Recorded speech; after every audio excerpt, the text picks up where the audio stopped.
Di malam pembantaian klan, aku melompat dari tebing dan mendapatkan kitab jurus silat bernama Xuan Xinggong. Kukira aku ini adalah tokoh utama cerita yang hebat, jadi aku bersumpah di depan makam ayah dan ibu.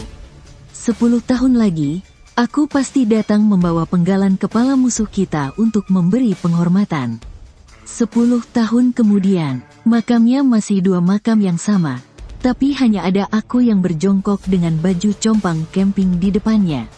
Aku tertawa getir, "Ayah, Ibu, aku ingkar janji. Kitab Xuan Xinggong itu, sudah kupelajari selama 10 tahun. Hasilnya apa coba? Hasilnya, aku baru sadar kalau aku ini sungguh tidak berguna. Apalah itu pusatkan energi di dantian, apalah itu alirkan qi ke seluruh tubuh. Buatku, itu tidak ada bedanya dengan bahasa dewa. Sudahlah tidak paham. Masalah utamanya, aku juga tidak berani tanya siapa-siapa. Musuh yang dulu membantai seluruh warga desa. Kalau sampai mereka tahu ada orang beruntung yang selamat sepertiku, mereka pasti akan memburuku sampai ke akar-akarnya. Makanya aku tidak berani berguru untuk minta petunjuk. Untung saja selama ini aku terus menyamar jadi pengemis. Jadi aku masih bisa selamat. Selama 10 tahun ini, boro-boro menguasai jurus sakti atau membalas dendam ke Sumat. Pencapaian terbesarku, cuma sekadar tahu siapa musuh kita. Mereka adalah perguruan bernama Sekte Baju Ungu. Kalau soal kenapa mereka membantai keluarga kita, sampai menghabisi satu desa, ya aku tidak tahu alasannya. Dengan hati pasrah, aku bersujud dalam-dalam sebanyak 3 kali. Aku menangis sedih. "Ibu, anakmu ini tidak becus, tidak pantas jadi anak kalian.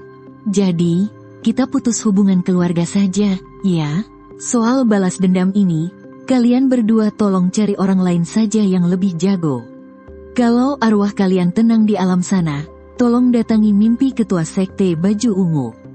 Buat dia sadar diri, lalu suruh dia bunuh diri di depan makam kalian untuk menebus dosa." Setelah bilang begitu, aku sujud 3 kali lagi. Lalu berbalik dengan gaya sok keren. 10 tahun hidupku sudah terbuang sia-sia. Dendam pemilik asli tubuh ini, aku benar-benar sudah angkat tangan. Sudah saatnya untuk merelakannya, dan pergi menikmati hidupku sendiri. 20 tahun kemudian, di restoran Kuanjut. Rambut di pelipisku sudah memutih, dan punggungku juga mulai agak bungkuk. Selama bertahun-tahun, aku menyembunyikan identitasku dan menikahi seorang istri. Kami punya anak, dan sekarang sudah punya cucu perempuan. Berbekal pengetahuanku dari kehidupan sebelumnya, aku berdagang dan membuka sebuah toko di kota. Usahaku lumayan sukses, dan hari ini adalah hari perayaan ulang tahunku yang ke-50. Seluruh orang di kediamanku tampak sangat gembira, dan lampion-lampion pun digantung tinggi. "Kakek, dulu kakek kerjanya apa, sih?"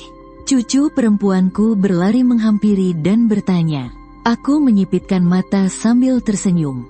"Kakek dulu itu suka bertualang di dunia persilatan, loh." "Wah, kalau begitu, kakek bisa silat, dong?" "Bisa sedikit-sedikit." Aku memberi isyarat dengan tanganku. "Cuma silat kelas teri." "Kelas teri itu maksudnya apa, kek?" "Kelas teri itu artinya," aku berpikir sejenak, "lawan nenekmu saja kakek tidak menang."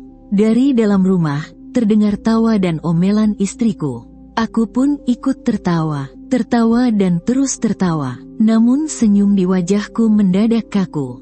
Pemandangan yang tersorot di depan mataku. Di luar halaman, entah sejak kapan sudah berdiri sekelompok orang berpakaian ungu. Sekte Baju Ungu, pemimpin mereka adalah seorang pria paruh baya.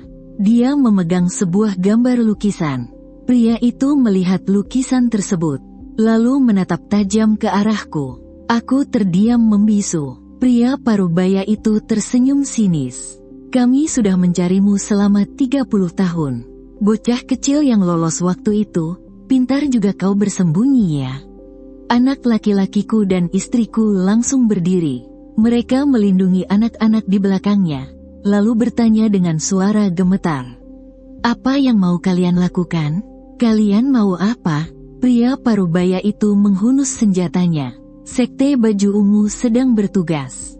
Kami harus mencabut semuanya sampai ke akar.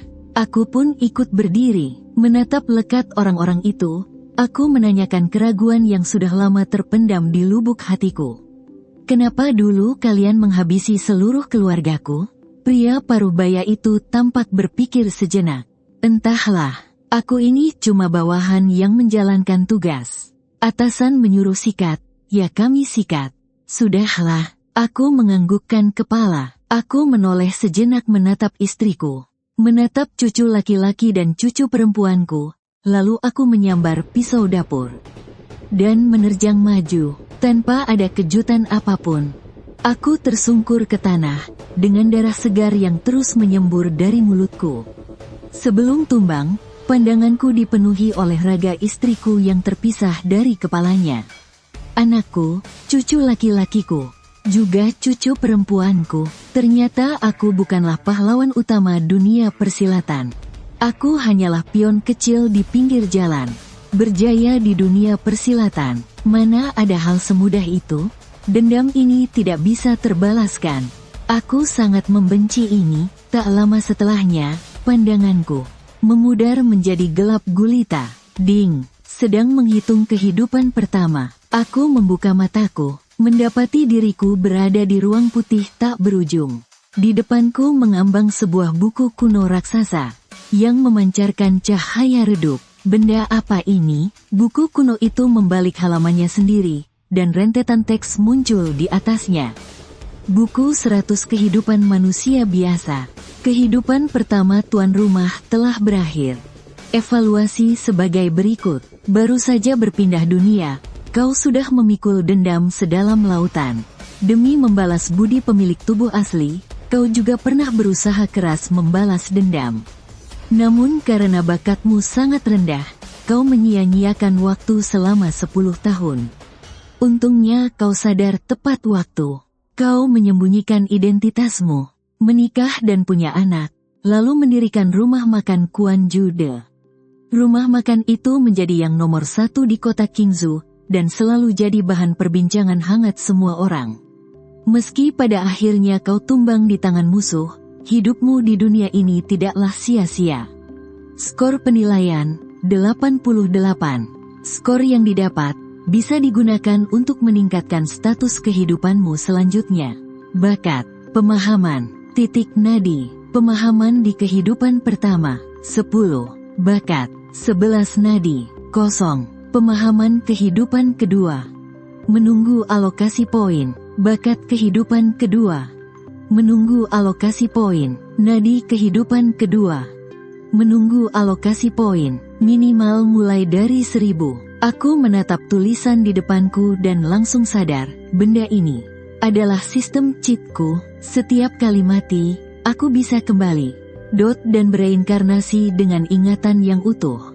Aku menarik napas panjang, mengembuskannya perlahan, lalu mendongak dan tertawa terbahak-bahak. Hahaha, dendam besarku akhirnya bisa terbalaskan. Suasana hatiku sangat bagus, tapi di tengah tawaku, aku tiba-tiba menyadari satu hal. Tunggu dulu, kalau reinkarnasi itu nyata, berarti dunia ini pasti bukan sekadar dunia persilatan biasa, kan? Reinkarnasi saja ada. Jangan-jangan di luar sana ada kultivator, ada dewa, ada keabadian. Sudahlah, aku menghentikan hayalanku. Tidak peduli setinggi apa tingkat dunia ini, entah itu dunia persilatan ataupun dunia fantasi, yang paling penting sekarang adalah balas dendam. 30 tahun hidup penuh penderitaan di kehidupanku yang sebelumnya. Rasa putus asa menjelang ajal itu, keluargaku yang tak bisa kulindungi. Dendam ini tidak akan pernah padam, aku harus membalasnya. Tanpa ragu, aku langsung menambahkan 50 poin pada pemahaman. Berharap bisa menguasai jurus Xuanxing. Sisa 38 poin. Kumasukkan semuanya pada bakat. Setelah selesai mengalokasikan poin, aku langsung memulai ulang. Saat kembali membuka mata, aku sedang berbaring di atas ranjang yang super keras. diselimuti selimut tipis yang penuh tambalan. Ingatan langsung mengalir masuk. Di kehidupan kali ini, namaku Lin Mo, tinggal di desa Lin. Ayah dan ibu masih hidup, dan aku punya adik perempuan berumur 8 tahun. Keluargaku melarat luar biasa, cuma punya 3 gubuk tanah liat, 2 petak ladang tandus, dan seekor sapi kuning tua yang kurus kering tinggal tulang. Dan yang menarik adalah, desa Lin ini juga berada di kerajaan Changnan. Bahkan letaknya tepat di sebelah desa Chen. Jarak kedua desa itu tidak begitu jauh. Aku perlahan duduk dan melihat sekeliling.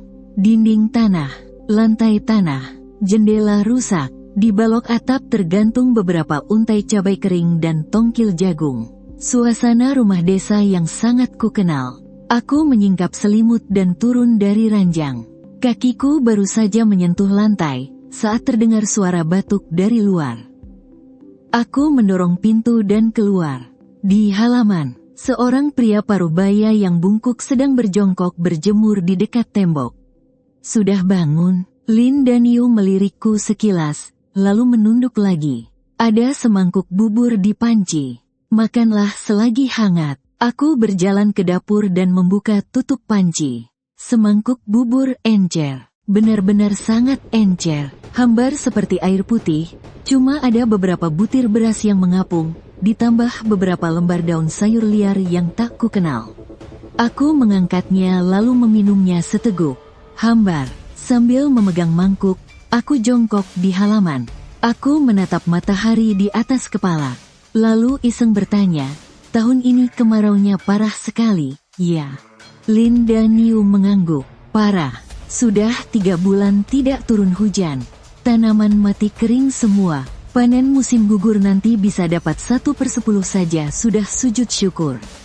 Orang-orang desa bilang apa? Mau bilang apa? Ya harus bertahan hidup. Yang punya simpanan makanan bisa bertahan. Yang tidak punya, harus putar otak. Pas kami lagi mengobrol, pintu halaman tiba-tiba didorong terbuka. Sesosok tubuh kecil dan kurus berlari masuk. Itu adik perempuanku, Lin Xiao, usianya 8 tahun. Badannya kurus kering seperti lidi, tapi wajahnya tersenyum lebar. Kak, tebak ada kabar bagus apa? Xiao berlari kecil ke arahku sambil terengah-engah. Ada orang datang ke desa kita, pakaiannya bagus sekali, warna ungu. Katanya mereka mau cari orang buat jadi murid di perguruan apa begitu. Dikasih makan gratis, mangkuk di tanganku langsung terhenti. Perguruan apa? Perguruan baju ungu? Iya, betul, perguruan baju ungu. Mata Xiao berbinar-binar. Kakak tahu tempat itu? Ya. Oh, tentu saja aku sangat tahu. Musuh bebuyutan yang memburuku selama 50 tahun di kehidupan masa laluku. Masa aku tidak tahu? Sekarang aku sudah bereinkarnasi. Dan perguruan baju ungu malah datang ke desa ini mencari murid. Menerima murid baru, dan memberi makan gratis. Aku mendongak menatap Lin dan Yu. Pak, aku mau coba ikut. Lin dan Yu langsung tertegun. Ikut apa? Perguruan baju ungu. Jadi murid di sana. Lin dan Yu pun terdiam. Dia menatapku, lalu menatap mangkuk berisi bubur encer itu. Lalu beralih menatap pohon tua di halaman yang sudah hampir mati. Lama sekali dia diam. Akhirnya dia buka suara. Kamu tahu tidak itu tempat seperti apa? Tidak, itu tempat buat jadi babu orang. Suara Lin dan Yu terdengar berat. Bapak pernah dengar omongan orang. Perguruan besar seperti itu kalau cari orang, sebutan halusnya saja murid kerja kasar. Padahal aslinya dijadikan budak. Disuruh tuang teh, cuci baju, sampai masak. Sama saja seperti jual diri jadi budak. Aku pun mengangguk. Aku tahu, Pak, sudah tahu kok masih mau pergi? Keluarga kita tidak sanggup menghidupi 4 orang. Kalau aku masuk perguruan baju ungu, tidak peduli disuruh apa, seenggaknya ada nasi untuk dimakan. Aku juga bisa dapat uang saku awal. Dengan begitu, kalian bisa bertahan hidup melewati tahun paceklik ini. Lin dan Yu tidak bisa berkata-kata. Xiao dari samping berbisik pelan. Kakak, jangan pergi. Aku mengelus pelan kepalanya, dan tidak menjawab. Aku menatap Lin dan Yu. Lin dan Yu menatapku. Kami berdua ayah dan anak saling bertatapan cukup lama. Sampai akhirnya, Lin dan Yu lebih dulu memalingkan wajahnya. Besok orang-orang perguruan baju ungu datang ke desa. Mereka buka pendaftaran di aula kuil luhur sana. Kalau kamu memang ingin pergi, coba saja sana. Ya, kalaupun nanti tidak berhasil, pulanglah saja ke sini. Kita cari cara yang lain. Tenaga Bapak masih kuat. Bapak pastikan, kamu tidak akan pernah kelaparan. Menatap bapakku yang begitu tulus, hatiku mau tak mau merasa terharu. Sayangnya, dendam kesumat yang mendarah daging ini membuatku tak ditakdirkan untuk menikmati kehangatan keluarga ini. Dalam hidupku ini, aku bersumpah akan menghabisi seluruh sekte Ziyi. Keesokan harinya, di aula leluhur desa Lin, pintu masuk aula sudah dipenuhi oleh kerumunan orang. Ada 3 buah meja yang diatur di sana. Di belakang meja itu, duduklah beberapa pemuda yang mengenakan pakaian serba ungu. Di bagian dada mereka tersulam pola awan, dan ada pedang yang tergantung di pinggang. Mereka tampak begitu angkuh dan penuh percaya diri. Aku berdiri di tengah kerumunan itu, sambil terus menatap tajam ke arah orang-orang dari sekte Ziyi itu, yang usianya paling muda, kelihatannya baru berumur 16 atau 17 tahun, duduk di ujung paling pinggir. Tugasnya mencatat nama-nama penduduk, sedangkan pemuda di sebelahnya, yang kelihatan sedikit lebih tua, kira-kira berumur awal 20-an, bertugas untuk menguji bakat. Dan orang yang duduk tepat di tengah. Tatapanku langsung tertuju pada pemuda itu. Umurnya pasti belum sampai 20 tahun. Alisnya tajam, dengan tatapan mata yang bersinar terang. Pembawaannya sangat tenang dan berwibawa. Dia sama sekali tidak sibuk seperti 2 orang lainnya.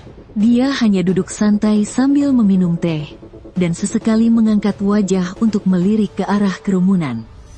Ada sedikit kilat keangkuhan di matanya. Murid pelataran dalam. Berdasarkan pengalamanku di kehidupanku yang sebelumnya, aku bisa menebak kalau pemimpin mereka ini adalah murid pelataran dalam.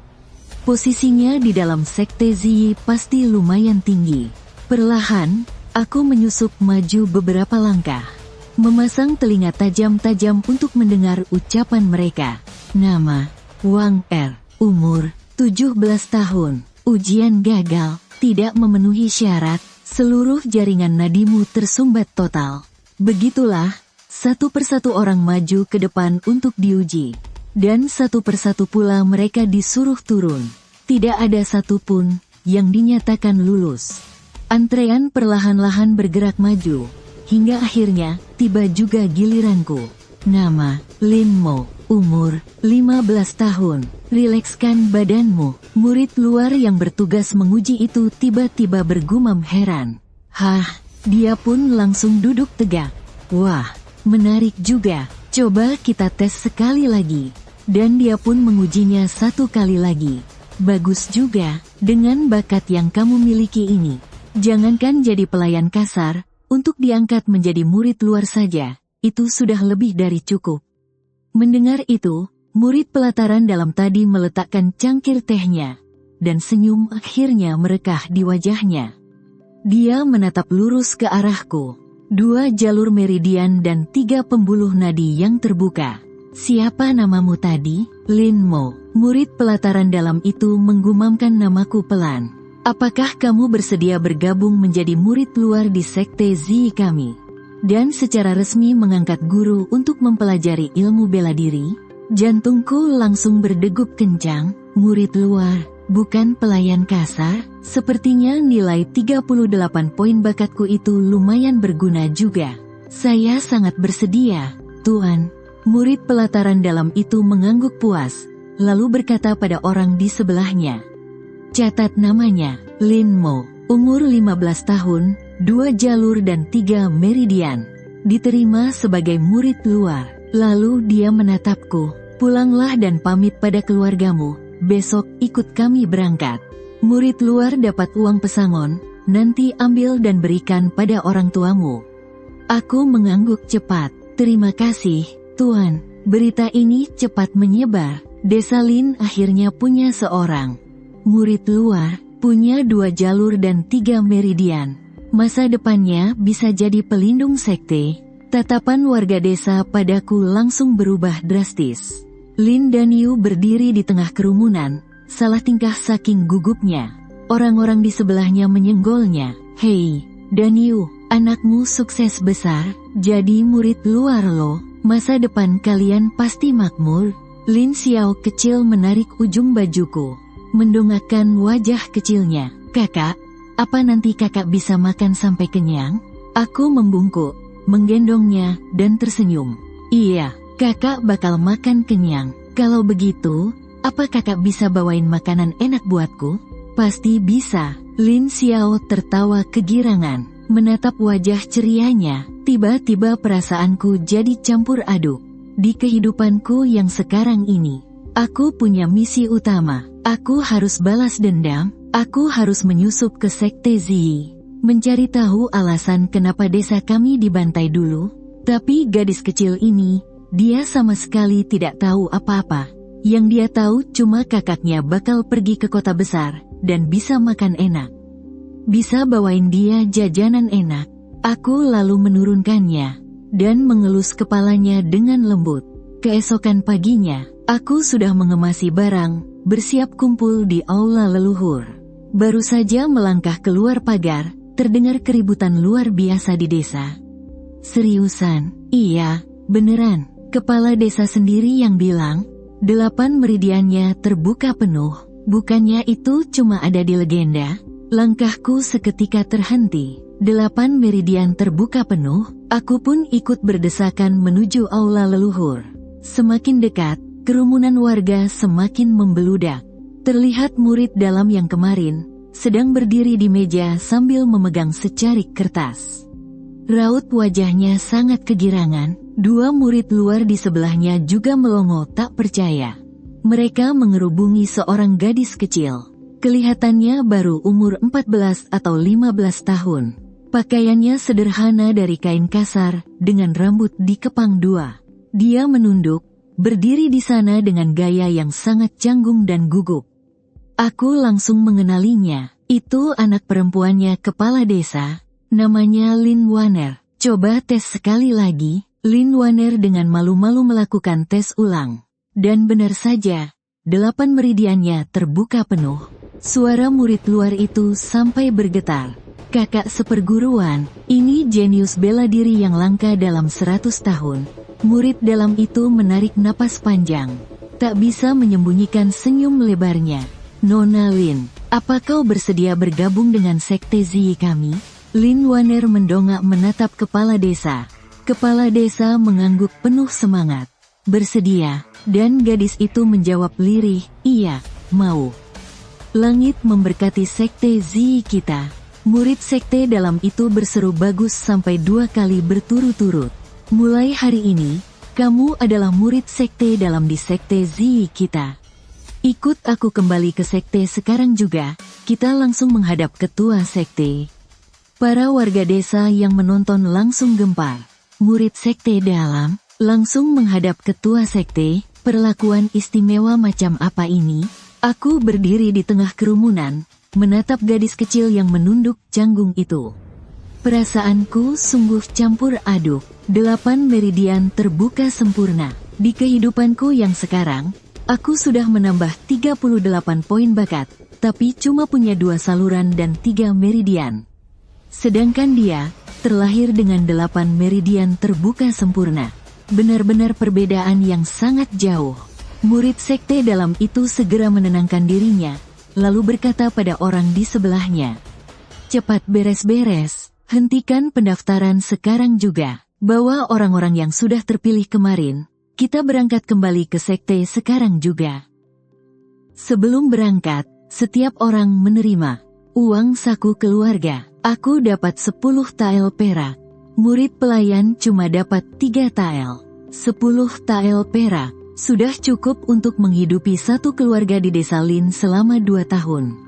Waktu aku menyerahkan perak itu pada Lin Daniu, tangan Lin Daniu sampai gemetar. Banyak sekali, nak, ini. Peganglah, ya. Aku menjejalkan perak itu ke tangannya. Bangunlah rumah baru buat kita, dan buatkan baju baru untuk adik.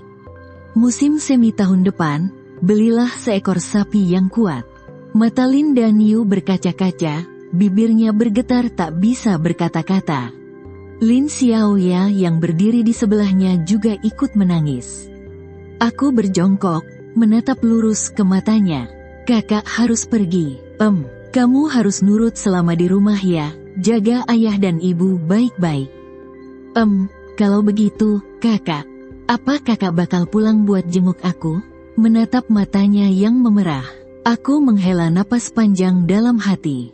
Menjenguknya, mungkin saja. Kejadian di kehidupanku yang sebelumnya tidak bisa kulupakan begitu saja. Karena itulah, kasih sayang keluarga di kehidupan ini rasanya cuma sekadar ilusi semata. Apa kami bisa bertemu lagi di masa depan? Semuanya masih tanda tanya besar. Aku merogoh saku dan mengeluarkan sesuatu. Lalu meletakkannya di telapak tangan Lin Xiaoya. Sebuah biji buah persik. Apa ini, Kak? Lin Xiaoya mengamatinya di tangannya. Ini biji pohon persik, jawabku. Kamu tanam di halaman ya, rajin-rajin disiram. Rawat baik-baik sampai tumbuh besar. Lin Xiaoya mengangguk. Terus, Kak, terus, kalau pohonnya sudah berbunga dan berbuah. Aku terdiam sejenak. Kakak pasti bakal pulang buat jenguk kamu. Mata Lin Xiaoya langsung berbinar. Beneran, Kak? Emangnya kapan pohonnya berbunga dan berbuah? 2 atau 3 tahun lagi lah. Aku tersenyum. Cepat kok. Lin Xiaoya mengangguk penuh semangat, menggenggam erat biji persik itu di tangannya. Kalau gitu, aku bakal siram setiap hari. Aku bakal lihat pohonnya tumbuh setiap hari. Aku mengelus kepalanya lembut, lalu berdiri. Lin Daniu mengusap air matanya di sana, ingin mengatakan sesuatu, tapi tak ada satu kata pun yang keluar. Ini adalah uang hasil dia menjual anaknya. Aku melirik mereka sekilas, lalu berbalik dan pergi. Saat aku melangkah keluar dari gerbang halaman, aku mendengar suara Lin Xiao dari belakang. Aku akan menunggu pohon persik ini berbunga. Di tahun aku menjual diriku ke perguruan jubah ungu, adik perempuanku menangis, memeluk lenganku erat-erat, dan bertanya kapan aku akan pulang.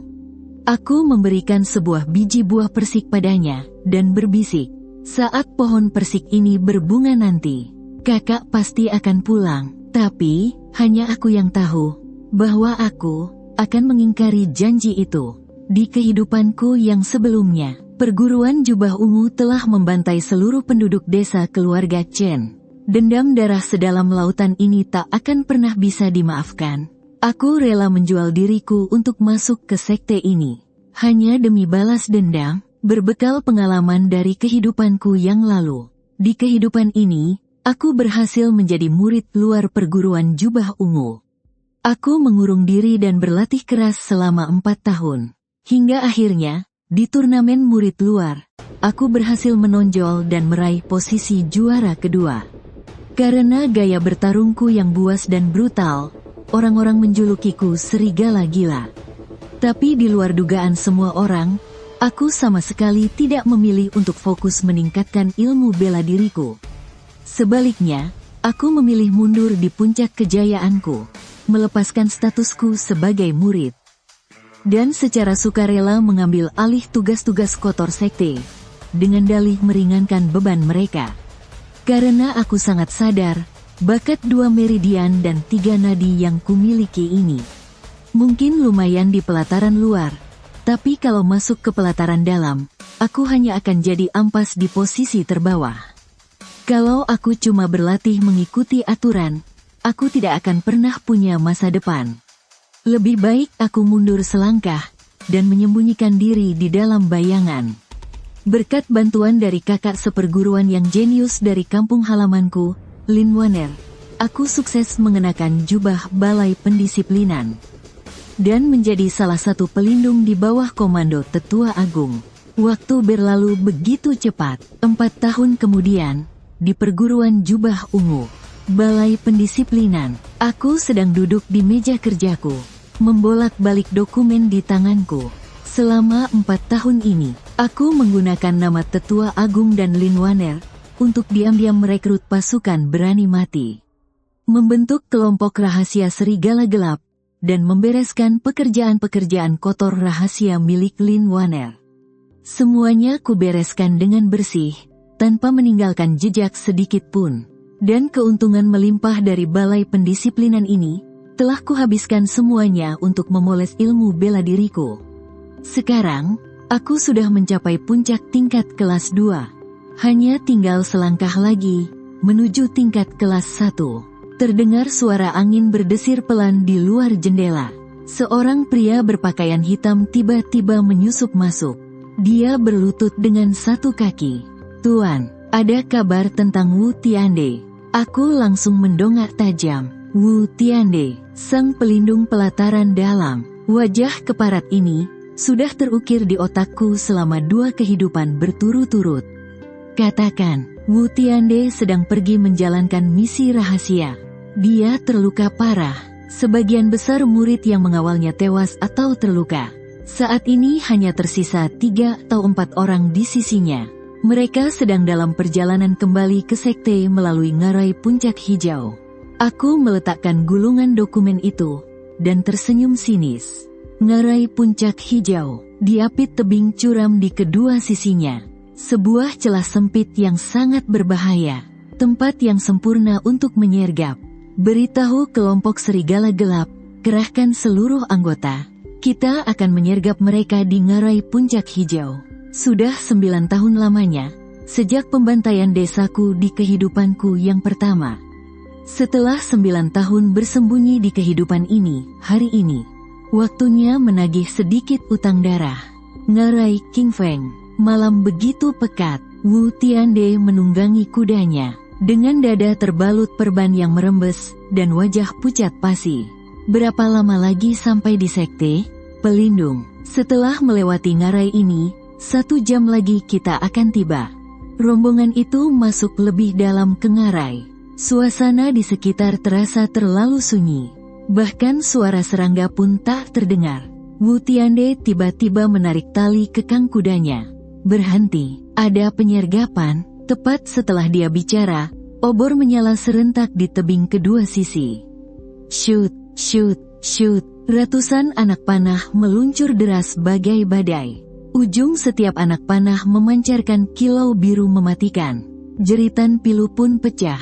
Para murid pengawal seketika tertembus panah bak landak. Wu Tiande mengayunkan pedang untuk menangkis. Namun luka berat membuat gerakannya lambat. Dalam sekejap, bahu dan pahanya tertembus 3 anak panah sekaligus. Dia berteriak kesakitan lalu jatuh terguling dari kuda. Hujan panah mereda, ngarai kembali senyap. Wu Tiande bersandar di batu karang, terengah-engah. Rasa kebas menyebar dengan cepat, separuh tubuhnya kini lumpuh. Dari balik kegelapan, aku yang berpakaian serba hitam, dengan wajah tertutup kain, berjalan pelan ke arahnya. Di bawah tatapannya yang penuh ketakutan, aku menarik turun kain penutup wajahku. Pupil Wu Tiande mengecil seketika. "Kuang Lang, Lin Mo, kau gila, menghabisi rekan satu sekte itu hukuman mati?" Aku menatapnya, dengan sorot mata sedingin menatap benda tak bernyawa. Asalkan dibereskan tanpa sisa, siapa yang akan tahu soal ini? Tubuh Wu Tiande bergetar kedinginan. Dia mundur dengan panik. "Aku tidak punya dendam padamu. Kenapa kau mau menyingkirkanku?" Aku mencabut pedang panjang dari pinggangku. Aku membungkuk, lalu berbisik pelan. "Masih ingat, desa keluarga Chen bertahun-tahun yang lalu? Di kehidupanku sebelumnya, namaku adalah Chen Mo." Mata Wu Tiande terbelalak hebat. Dipenuhi rasa tidak percaya. Sejurus kemudian, satu tebasan mematikan. Dan semuanya kembali sunyi. "Tuan, kami menemukan sesuatu dari tubuhnya." Bawahan itu menyerahkan sebuah kotak giok. Saat kubuka, Ada satu buah berwarna merah menyala tergeletak di dalamnya. Buah api merah, harta karun langka yang bisa menembus batas kekuatan dengan paksa. 3 hari kemudian, aku mengumumkan akan mengasingkan diri untuk berlatih. Kutelan buah api merah itu dan mengalirkan teknik Xuanxing. 3 bulan kemudian, pintu pekarangan terbuka. Aku berdiri di bawah sinar matahari, mengembuskan napas panjang. Pendekar tingkat 1 akhirnya berhasil. Setelah keluar dari pengasingan, aku pergi menemui Lin Waner. Gadis berusia 24 tahun itu duduk anggun di kursi utama. Energi murninya menguar namun tak pudar, padat seolah memiliki wujud nyata. Kakak senior, kau, tahap Houtian kecil. Hatiku berdesir. Monster yang belum pernah ada di perguruan Ziyi selama 100 tahun terakhir. Ahli Houtian kecil yang baru berusia 24 tahun. Bandingkan saja dengan Hou Fangji, murid inti ketua perguruan yang berusia 36 tahun dan dibesarkan dengan seluruh sumber daya perguruan. Benar-benar seperti lelucon. Lin Waner tersenyum tipis. Hanya Houtian kecil. Bagaimana kabar pasukan serigala gelap belakangan ini? Siap melayani kakak senior kapan saja. Aku menundukkan kepala, menyembunyikan kilatan tajam di mataku. Kesempatan akan segera tiba. 3 bulan kemudian, pesta ulang tahun ketua perguruan yang ke-90. Tetua Agung memanggilku ke ruang dalam. Lin Mo, di pesta ulang tahun nanti, penerus ketua perguruan akan ditentukan. Menurutmu, siapa yang pantas? Aku tahu, Tetua Agung sedang mengujiku. Hou Fangji adalah murid inti ketua perguruan, sedangkan Lin Waner adalah murid inti Tetua Agung.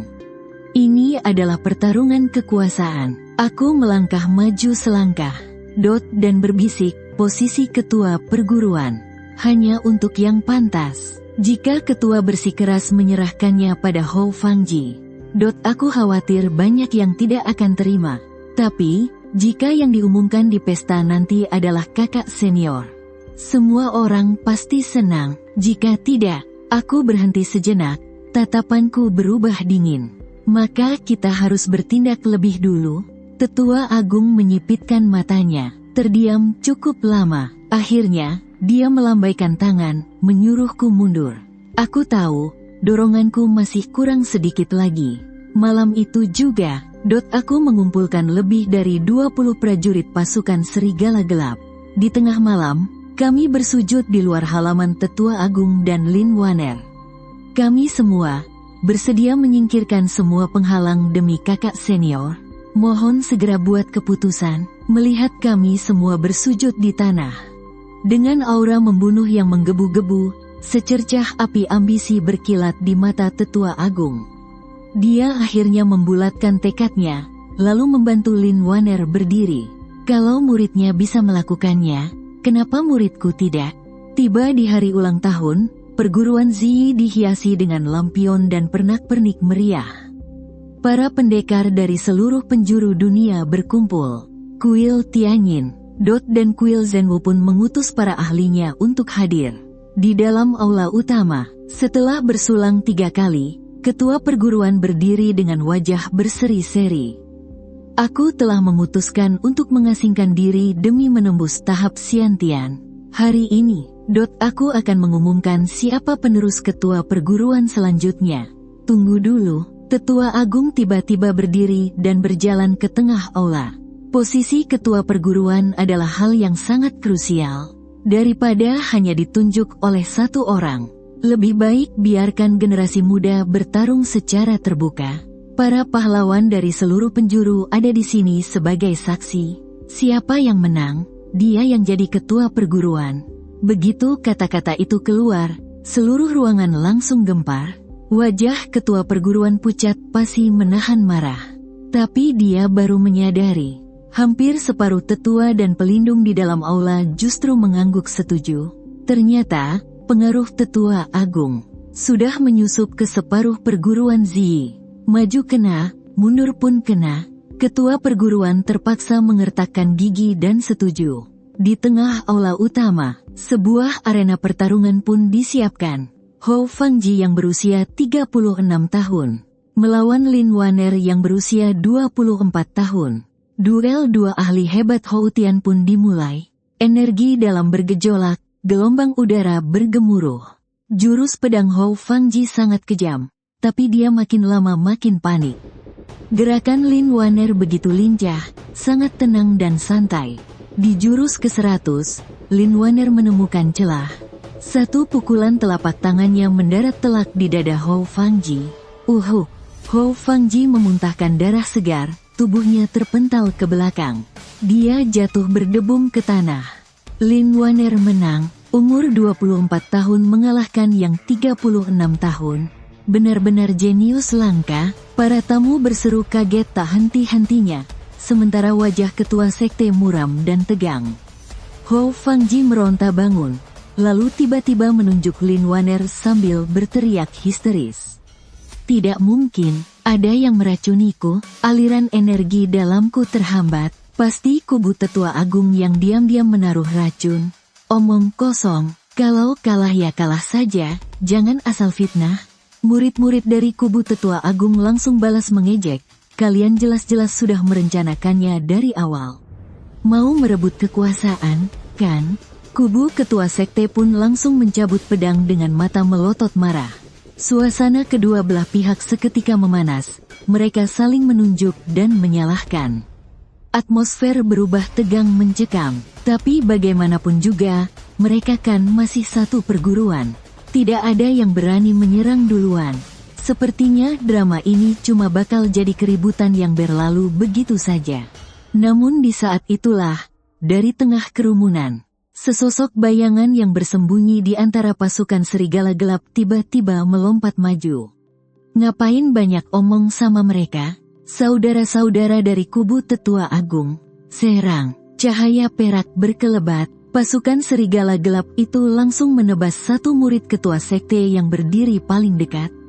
Darah segar sontak membasahi ubin aula utama. Serangan dadakan ini benar-benar memicu ledakan amarah. Demi harta dan kedudukan, habisi mereka. Aula utama itu seketika berubah menjadi medan kekacauan yang mengerikan. Kilatan pedang menyambar-nyambar, diiringi jeritan histeris yang bersahut-sahutan. Kubu ketua sekte dan kubu tetua agung benar-benar putus urat malu. Mereka saling membantai habis-habisan. Sementara itu, di sudut-sudut aula, para pendekar dari berbagai sekte yang datang untuk merayakan ulang tahun malah ramai-ramai mundur, melipat tangan di dada, dan asyik menonton pertunjukan berdarah itu. Di dalam aula, ketua sekte dan tetua agung, dua pendekar hebat tingkat puncak itu saling bentrok dengan dahsyat. Gelombang tenaga mereka sampai menerbangkan genteng-genteng aula. Di luar aula, orang-orang dari kedua kubu sudah benar-benar kalap. Suara benturan senjata tajam menggema memecah langit malam. Aku berdiri di gerbang gunung, menangkupkan kedua tangan di belakang punggung. Mendengarkan dengan tenang teriakan pertempuran yang mengguncang langit dari atas gunung. Tuan, mereka sudah mulai bertarung di atas, lapor salah satu pasukan serigala gelap di sebelahku dengan suara pelan. Aku mengangguk, gelas yang diminum Hou Fangji itu, dan anak buahku yang pertama kali menebas orang di dalam aula tadi, semuanya sudah menyelesaikan tugas mereka dengan baik. Aku mendongak, menatap pekatnya malam. Buka gerbangnya, sambut tamu kita. Bawahanku tersentak kaget, sambut tamu, tapi di luar sana kan isinya. Aku langsung menatapnya dengan sorot mata sedingin es. Orang itu buru-buru tutup mulut, lalu membawa pasukannya untuk mendorong gerbang utama sekte baju ungu yang sangat berat itu. Gerbang raksasa itu perlahan terbuka ke dua sisi. Aku merogoh saku dan mengeluarkan sebuah tabung sinyal. Menarik pelatuknya, syuut. Satu kilatan cahaya merah melesat ke atas, lalu meledak terang di langit malam. Lama tak kunjung hilang. Di kejauhan, terdengar derap langkah kuda yang berat dan bertubi-tubi dari dalam kegelapan. Pasukan berbaju hitam tak terhitung jumlahnya berhamburan dari balik pekatnya malam layaknya air bah. Menerjang lurus ke arah gerbang sekte baju ungu yang terbuka lebar. Sekte Iblis, 7 fraksi besar, turun gunung mengerahkan seluruh kekuatannya. Pria Parubaya yang memimpin di depan, menunggangi seekor kuda gagah sambil menenteng tombak panjang. Dia menarik tali kekang kudanya tepat di depanku, lalu menatapku dari atas ke bawah. "Jadi, kau mata-mata yang mengirimkan pesan itu?" Aku pun mengangguk. "Kerja bagus." Pria Parubaya itu menyeringai, memancarkan senyum yang begitu kejam. Dia mengayunkan senjatanya ke udara. "Mulai hari ini dan seterusnya, Sekte Baju Ungu tidak akan pernah ada lagi." Pasukan 7 fraksi tumpah ruah menerobos gerbang bagaikan bendungan yang jebol, merangsek lurus menuju puncak gunung. Situasi pertempuran di atas sana langsung berbalik dalam sekejap. Murid-murid Sekte Baju Ungu yang sudah babak belur akibat konflik internal, kini harus berhadapan dengan pasukan elit Sekte Iblis yang sudah merencanakan ini sejak lama. Pertahanan mereka langsung hancur lebur. Sekte Iblis berhasil masuk. Ada pengkhianat. Seseorang sengaja membuka gerbang utama. Cepat tahan mereka. Aku membawa pasukan serigala bayangan, melangkah santai menaiki tangga batu. Sepanjang jalan, aku terus mengamati. Di depan pintu aula utama, 10 sesepuh agung hampir semuanya tumbang. Hou Fangji terkapar tak berdaya di atas anak tangga. Nyawanya sudah melayang. Wajah yang dulunya penuh arogansi itu, kini berlumuran lumpur dan darah. Di arena latihan, Shen Liuyun, sang jenius nomor 1 sekte luar yang dulu sangat dipuja, dadanya tertembus oleh pedang. Matanya melotot menatap langit, tak rela menerima kematiannya. Aku sama sekali tidak menghentikan langkahku. Aku hanya menenteng senjataku, menginjak mayat-mayat yang berserakan, dan terus berjalan maju. Aku mendongakkan kepalaku, menatap gelapnya langit malam. 10 tahun lamanya, utang darah desa keluarga Chen. Hari ini, akhirnya lunas sudah. Namun, tepat pada saat itu, dari arah gunung belakang, tiba-tiba meledak sebuah raungan tua yang menggema panjang. Suaranya begitu dahsyat, sampai-sampai membuat gendang telinga semua orang terasa sakit. Energi murni bergejolak hebat, aura mengerikan yang begitu luar biasa melonjak menembus langit. Ranah bawaan, raut wajah pemimpin 7 fraksi itu langsung berubah drastis. Gawat, Sekte Baju Ungu ternyata masih menyembunyikan monster tua dari ranah bawaan. Belum sempat dia menyelesaikan kalimatnya, sesosok bayangan berjubah abu-abu tampak melangkah melintasi kehampaan. Turun dari langit, dan mendarat dengan mantap di atas atap aula utama. Dia adalah pria tua berambut putih yang tinggal tulang pembalut kulit. Namun, energi murni mengalir deras mengelilingi tubuhnya. Bahkan samar-samar terdengar suara gemuruh petir. Sesepuh agung, dia adalah mantan ketua Sekte Baju Ungu. Setelah mengasingkan diri selama 30 tahun, dia akhirnya sukses menembus ranah bawaan. Pria tua itu menunduk, menatap mayat yang berserakan di bawahnya dan orang-orang dari Sekte Iblis. Suaranya tidak terlalu keras, namun terngiang begitu jelas di telinga setiap orang. Aku mengasingkan diri selama 30 tahun lamanya. Dan saat aku keluar, yang kulihat malah kalian membawa masuk serigala ke dalam rumah sendiri. Dia mengangkat tangannya yang keriput itu, dan menghantamkan telapak tangannya dari udara. Energi murni dari ranah bawaan yang begitu brutal langsung menghantam ke bawah. Belasan ahli bela diri dari 7 fraksi yang berada di barisan paling depan terpental belasan meter karena gelombang kejutnya, dan tewas seketika di tempat. "Cepat mundur!" teriak pemimpin 7 fraksi itu dengan suara serak dan panik. Dia memimpin pasukannya lari terbirit-birit keluar dari gerbang gunung. Sesepuh agung tidak mengejar mereka. Dengan tatapan dingin, dia melirik ke arah tetua pertama yang terluka parah. "Membiarkan bawahanmu berebut kekuasaan, sampai memancing masuk Sekte Iblis. Seluruh garis keturunan tetua pertama adalah pengkhianat. Jangan biarkan satupun dari mereka hidup." Tetua agung memuntahkan darah segar, lalu jatuh tersungkur. Aku berdiri di sudut, mataku dengan cepat menyapu medan pertempuran yang kacau balau itu.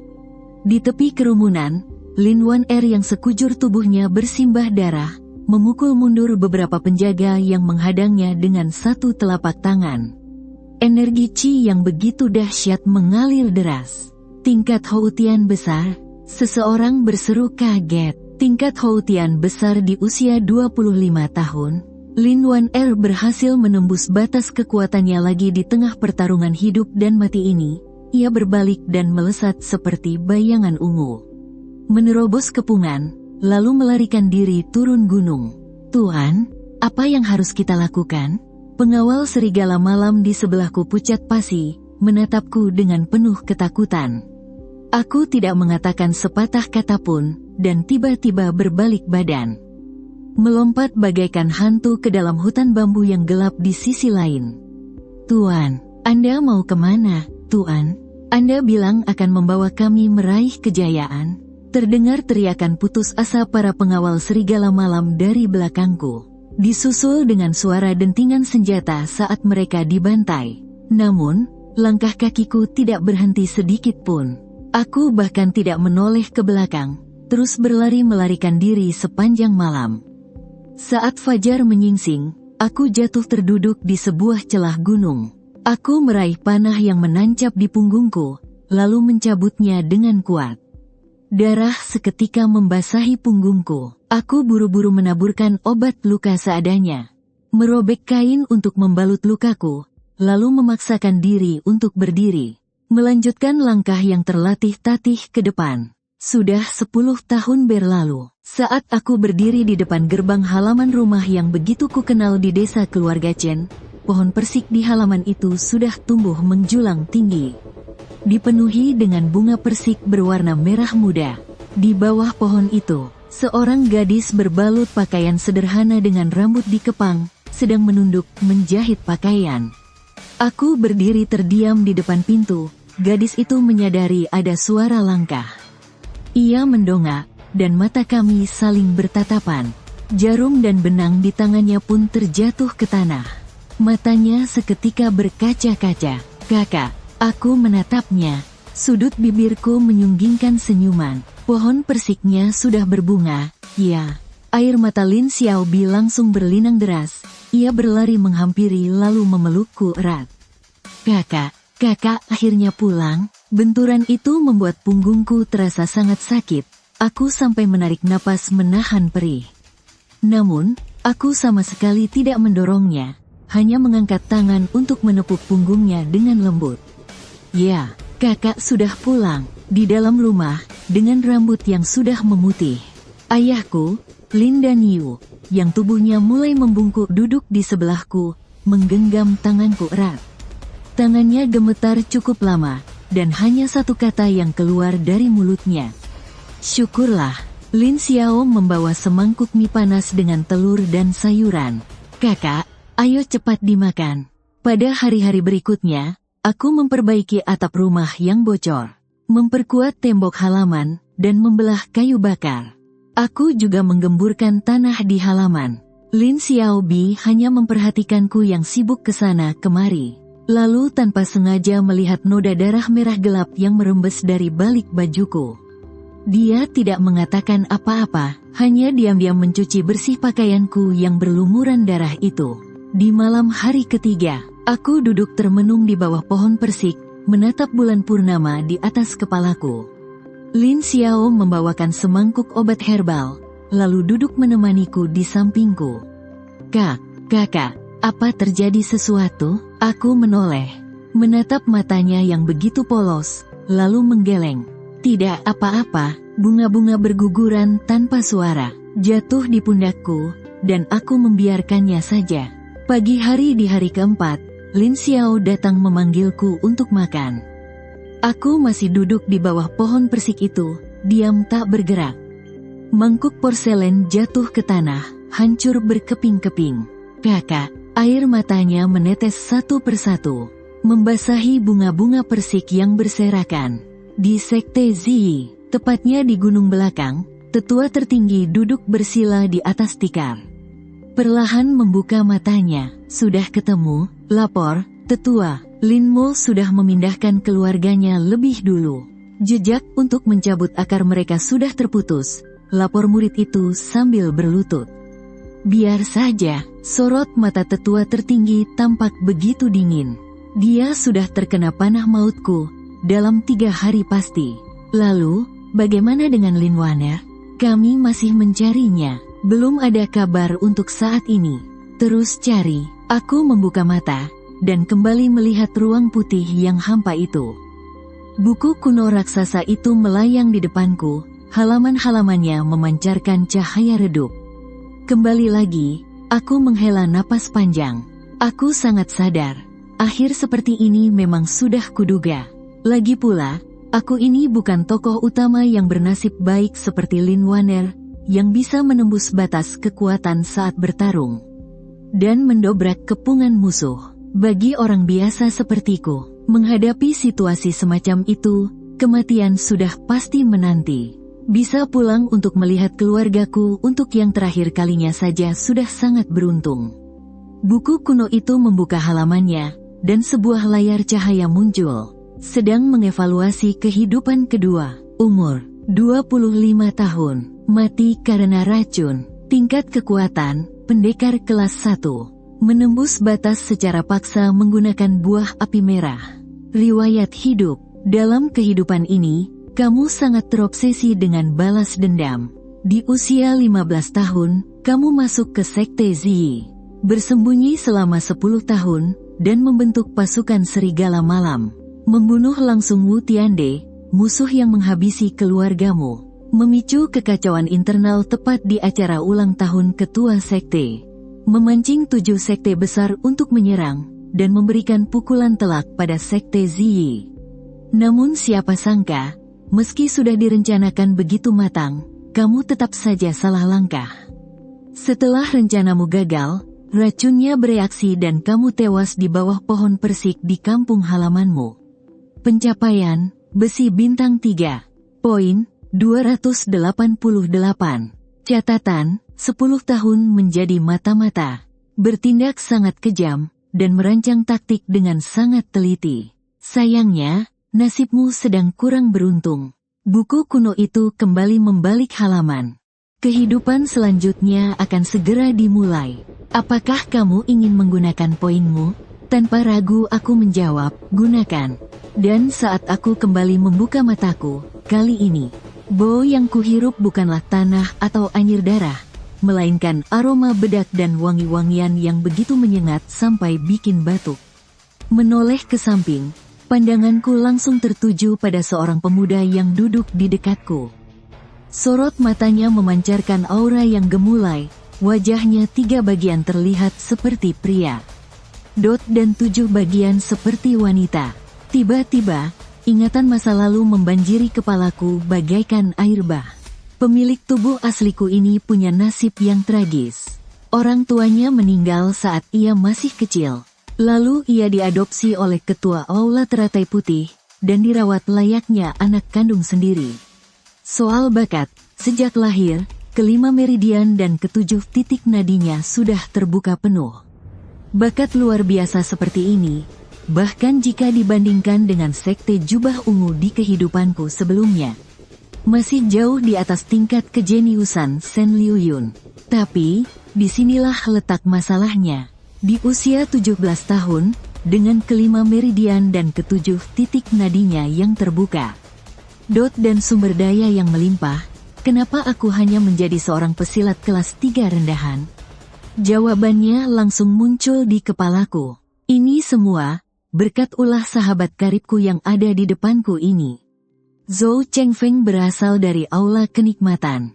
Ilmu yang ia latih adalah Sutra Hati Kenikmatan, sebuah ilmu bela diri yang mengandalkan kultivasi ganda dan menyerap energi wanita untuk meningkatkan kekuatan. Selama 10 tahun ini, dia hampir setiap hari menyeretku ke rumah bordil untuk mabuk-mabukan bersama para wanita. Dengan kedok ingin mengajak sahabatnya melihat indahnya dunia. Dan bodohnya, pemilik asli tubuh ini merasa dirinya sangat berbakat, jadi dia pikir bolos latihan 1 atau 2 hari tidak akan jadi masalah. Akibatnya, energi yang murninya terkuras habis, dan kemampuan bela dirinya pun hancur lebur. Ketua Aula Teratai Putih sampai menghancurkan entah berapa banyak cangkir saking marahnya. Saudara Lin, hari ini kita mau bersenang-senang kemana? Zhou Chengfeng masih saja tertawa-tawa di sana. Ku dengar, di sebelah timur kota ada rumah bordil baru. Gadis-gadis di sana sangat mempesona. Kau mau pergi mencobanya? Aku bangkit duduk, lalu menatapnya dengan tatapan yang sangat dingin. Saudara Zhou, ilmu bela diri apa yang sebenarnya kau latih?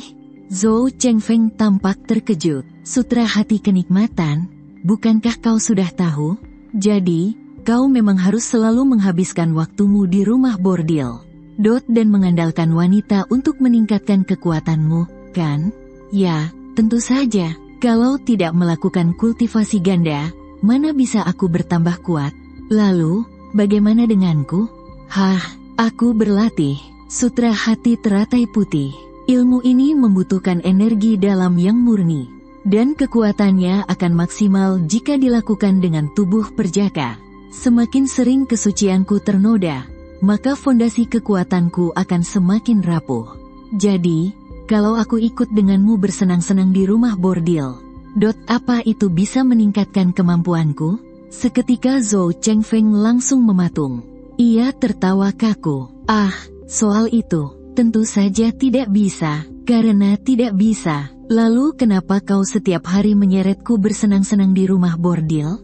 Apa sebenarnya niatmu? Zhou Chengfeng menggosok-gosokkan tangannya dengan gugup. Ayolah, kita ini kan sahabat. Sudah sepantasnya kita bersenang-senang bersama, kan? Lagi pula, bakatmu itu sangat luar biasa. Membuang sedikit waktu bukanlah masalah besar buatmu. Aku tiba-tiba tertawa, tapi senyumku sama sekali tidak terlihat ramah.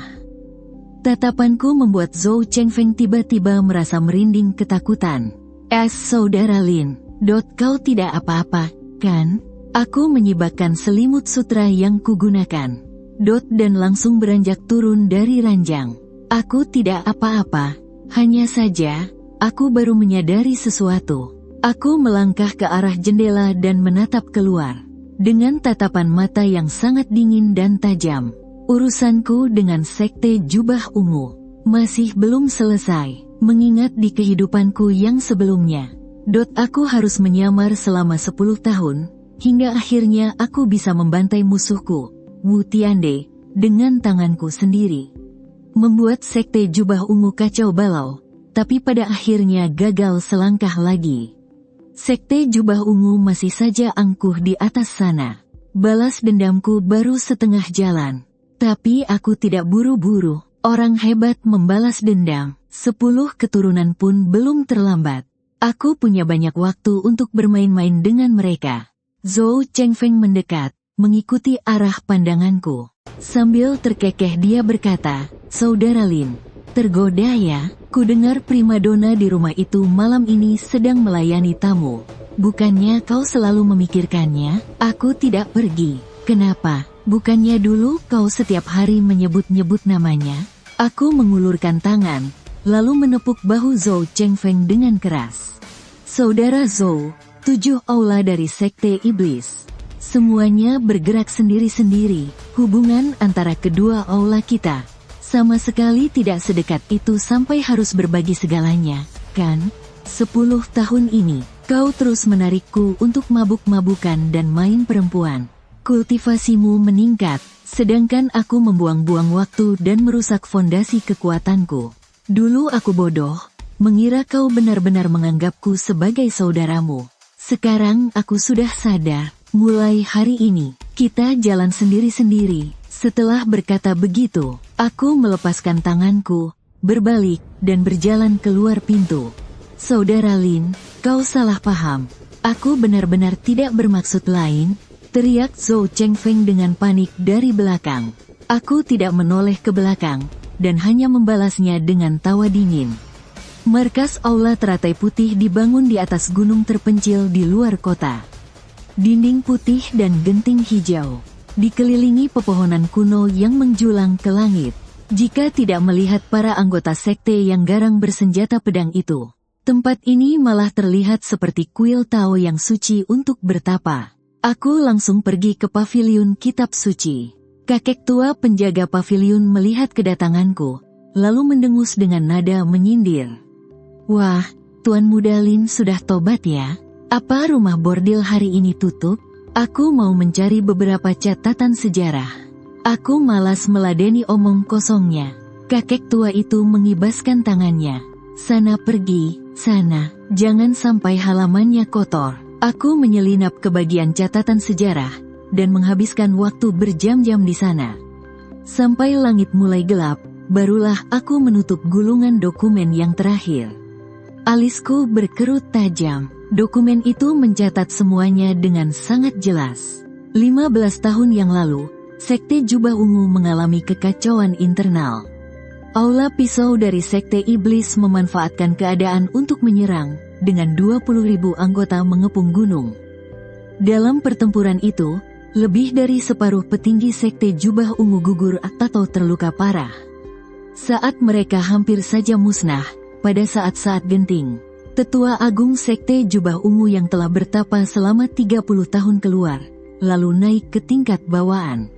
Lengan ketua Aula Pisau ditebas putus di tempat. Dari 20.000 anggota, yang berhasil selamat kembali tidak sampai 10.000 orang. Aula Pisau hancur lebur. Seharusnya, Sekte Jubah Ungu juga kehilangan banyak kekuatan aslinya. Tapi pihak istana malah ikut campur pada saat itu. Uang perak, pil obat, dan teknik bela diri terus-menerus digelontorkan ke Sekte Jubah Ungu. Hanya dalam 15 tahun, Sekte Jubah Ungu tidak hanya pulih ke masa jayanya. Bahkan secara perlahan memiliki potensi untuk menjadi pemimpin aliran lurus. Aku memijat pelipisku. Pihak istana mendukung aliran lurus untuk menahan Sekte Iblis. Itu hal yang sangat wajar. Lagi pula, Sekte Iblis ketujuh kabarnya punya 200.000 pengikut yang tersebar di mana-mana. Istana saja sampai tidak bisa tidur nyenyak. Tapi, aku menyadari satu masalah yang jauh lebih mengerikan. 15 tahun yang lalu, jarak sejak aku gugur di kehidupanku yang sebelumnya. Baru berlalu 15 tahun. Tapi, tubuhku yang sekarang ini, sudah berumur 17 tahun. Waktunya tidak masuk akal. Apa jangan-jangan aku merebut tubuh orang lain? Tidak. Kitab 100 kehidupan sudah bilang jelas-jelas, ini tuh reinkarnasi dengan kesadaran utuh. Terus, ingatan kami juga menyatu dengan sempurna. Tubuh ini dari ujung kepala sampai ujung kaki itu milikku sendiri. Kalau begitu, cuma ada satu penjelasan. Titik waktu saat reinkarnasi itu, bukanlah garis yang lurus. Sungai waktu mengalir begitu luas. Satu tetes jiwaku setelah mati, bisa saja jatuh di riak air hulu atau hilirnya. Ah, masa bodohlah. Aku menggelengkan kepala, membuang semua pikiran aneh itu jauh-jauh. Entah waktunya kacau atau apa, aku tetaplah Chen Mo. Pemuda yang keluarganya dibantai di kehidupan pertama itu aku. Mata-mata di bawah pohon persik di kehidupan kedua juga aku. Dan Lin Jingze di kehidupan ini juga adalah aku. Itu sudah lebih dari cukup. Setelah paham betul keadaan Sekte Baju Ungu sekarang, aku langsung mengumumkan untuk mengurung diri berlatih. Awalnya, semua orang di aula teratai putih cuma menganggap itu lelucon belaka. Tuan Muda Lin mau mengurung diri lagi? Taruhan, paling dia tidak tahan lebih dari 3 hari dan bakal lari cari gadis-gadis di aula kenikmatan. Tapi, 3 hari berlalu, 10 hari berlalu, 1 bulan berlalu, pintu kamarku masih tertutup rapat. Sampai-sampai makanan saja cuma ditaruh di depan pintu. 3 bulan kemudian, pintu kamar akhirnya terbuka. Saat aku melangkah keluar, tubuhku jadi kurus kering, tapi sorot mataku tajam bukan main. Energi murni di sekujur tubuhku jadi sangat padat, dan seolah-olah mau meledak keluar dari tubuh. Puncak tingkat 3, tinggal selangkah lagi untuk masuk ke tingkat 2. Kakak-kakak seperguruan yang lewat sampai melotot seakan matanya mau copot. 3 bulan loh, dari tingkat 3 yang payah, langsung melesat mendekati tingkat 2. Benar-benar gila bakat bawaan 5 nadir dan 7 denyut nadi ini. Aku langsung pergi ke ruang makan dan makan dengan sangat rakus. Abis mengelap mulut, aku berbalik dan masuk lagi ke dalam kamar. Terus, brak, pintu ditutup lagi. Murid-murid di luar saling pandang kebingungan. Mereka menelan ludah. Gila, dia serius rupanya. Di dalam kamar, aku duduk bersila. Di hadapanku ada 2 buku. Yang satu itu Jurus Hati Teratai Putih milik Aula Teratai Putih. Dan satu lagi. Latihan tertutupku selama beberapa bulan ini, membuatku menemukan sebuah rahasia yang mengejutkan. Jurus Hati Teratai Putih itu standarlah, berfokus pada teratai mekar 9 tingkat. Ini adalah ilmu tingkat tinggi di tahap manusia. Tapi, jurus Xuanxing yang kudapat tanpa sengaja di kehidupan lalu itu sangat rumit. Walau di kehidupan ini tingkat pemahamanku sudah bertambah 100 poin. Aku cuma bisa paham sepertiganya saja. Namun, pas 2 jurus itu kubandingkan. Beberapa jalur aliran tenaga dari jurus Hati Teratai Putih, secara mengejutkan bisa cocok sempurna dengan mantra yang tidak lengkap dari jurus Xuanxing. Ibarat kunci kasar yang dimasukkan ke dalam gembok yang sangat presisi. Aku mencoba memutar kedua jurus itu secara bergantian. Dan dalam sekejap, hawa tenaga dalam yang lembut dan hawa yang murni menyatu di dalam aliran nadiku. Bukannya saling bertabrakan, keduanya malah berputar tanpa henti bagai simbol yin dan yang. Kecepatan latihanku tiba-tiba langsung melonjak 2 kali lipat. Apa jangan-jangan jurus Hati Teratai Putih ini adalah versi sederhana dari jurus Xuanxing? Perasaanku langsung bergejolak hebat, atau bisa dibilang, 2 teknik kultivasi ini sebenarnya adalah kutub yin dan yang terpecah dari satu ilmu sakti tak tertandingi yang sama. Bulan keempat meditasi tertutupku, Ketua Aula Teratai Putih, Jiang Lai, kembali ke gunung. Setelah dia mendengar laporan bawahannya bahwa aku sedang bermeditasi, reaksi pertamanya adalah, jangan-jangan bocah tengik ini menyembunyikan perempuan di kamarnya.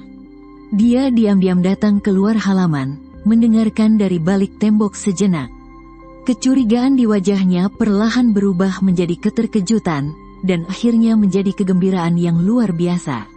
Suruh dia menemuiku. Di dalam aula utama, aku berjalan masuk, memberi salam dengan hormat. Guru, Jiang Lai melangkah lebar menuruni tangga. Langsung mencengkeram bahuku. Begitu dia memeriksa tenaga dalamku, tubuhnya tersentak kaget, dan dia mundur 2 langkah. Napas dalammu sangat murni, fondasimu juga sangat kokoh. Dia menatapku tajam, seolah sedang melihat sesosok monster. Kau, selama beberapa bulan ini, tidak menyentuh perempuan sama sekali? Tidak, guru, tidak keluyuran mencari Zhou Chengfeng. Aku sudah benar-benar putus hubungan dengannya. Jiang Lai terdiam cukup lama. Tiba-tiba dia tertawa terbahak-bahak menghadap langit, tertawa sampai matanya sedikit memerah. Bagus, bagus sekali, nak. Dulu ayahmu bilang takdirmu luar biasa. Kukira dia cuma membual. Sekarang akhirnya kau sadar juga. Dia melangkah kembali dan duduk di kursi besarnya. Dia menepuk sandaran tangan dengan keras. Setelah kau menstabilkan kekuatan di tingkat kelas 2, guru sendiri yang akan mengajarimu teknik bertarung sungguhan. Dengan bakatmu ini, kelak kau bisa menggantikanku. Menjadi ketua Aula Teratai Putih ini bukanlah hal yang mustahil. Di luar aku terlihat hormat, tapi otakku berputar dengan sangat cepat.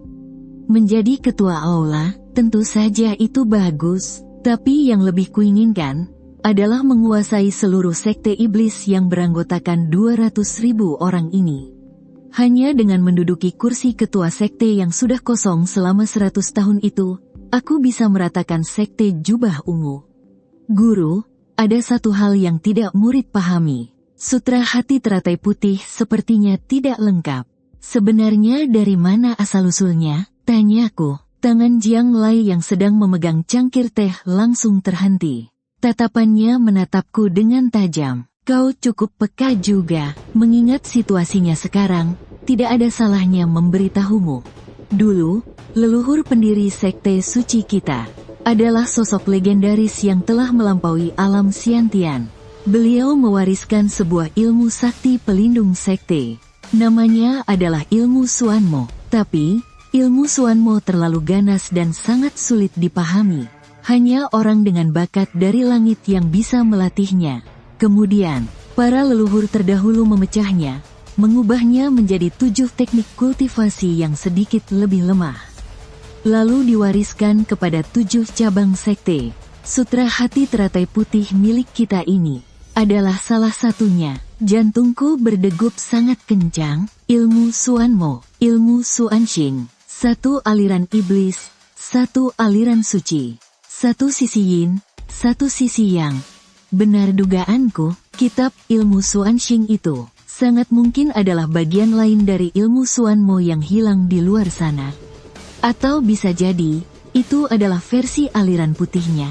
Jiang Lai melihatku melamun. Dia pikir aku terkejut mendengarnya. Dia mendengus dingin. Jangan bermimpi terlalu tinggi. Jurus Xuanmo hanya boleh dipelajari oleh para ketua sekte dari masa ke masa. Tugasmu sekarang hanyalah berlatih dengan sungguh-sungguh. Murid mengerti. Selama 2 tahun berikutnya, aku benar-benar berubah jadi orang gila latihan di aula teratai putih. Berbekal pengalaman dari kehidupan sebelumnya, pemahaman yang sangat tinggi, serta energi teratai putih yang telah menyatu.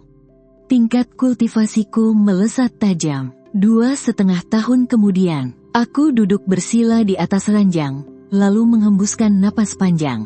Gelombang udara putih melesat keluar bagai pedang tajam sejauh 3 kaki, dan bertahan lama di udara. Puncak tingkat 2, sebelah kakiku sudah menapak ke ambang batas tingkat pertama. Suatu hari, Guru Jiang Lai kembali memanggilku ke aula utama. Wajahnya tampak sangat tegang, belum pernah kulihat dia seperti itu.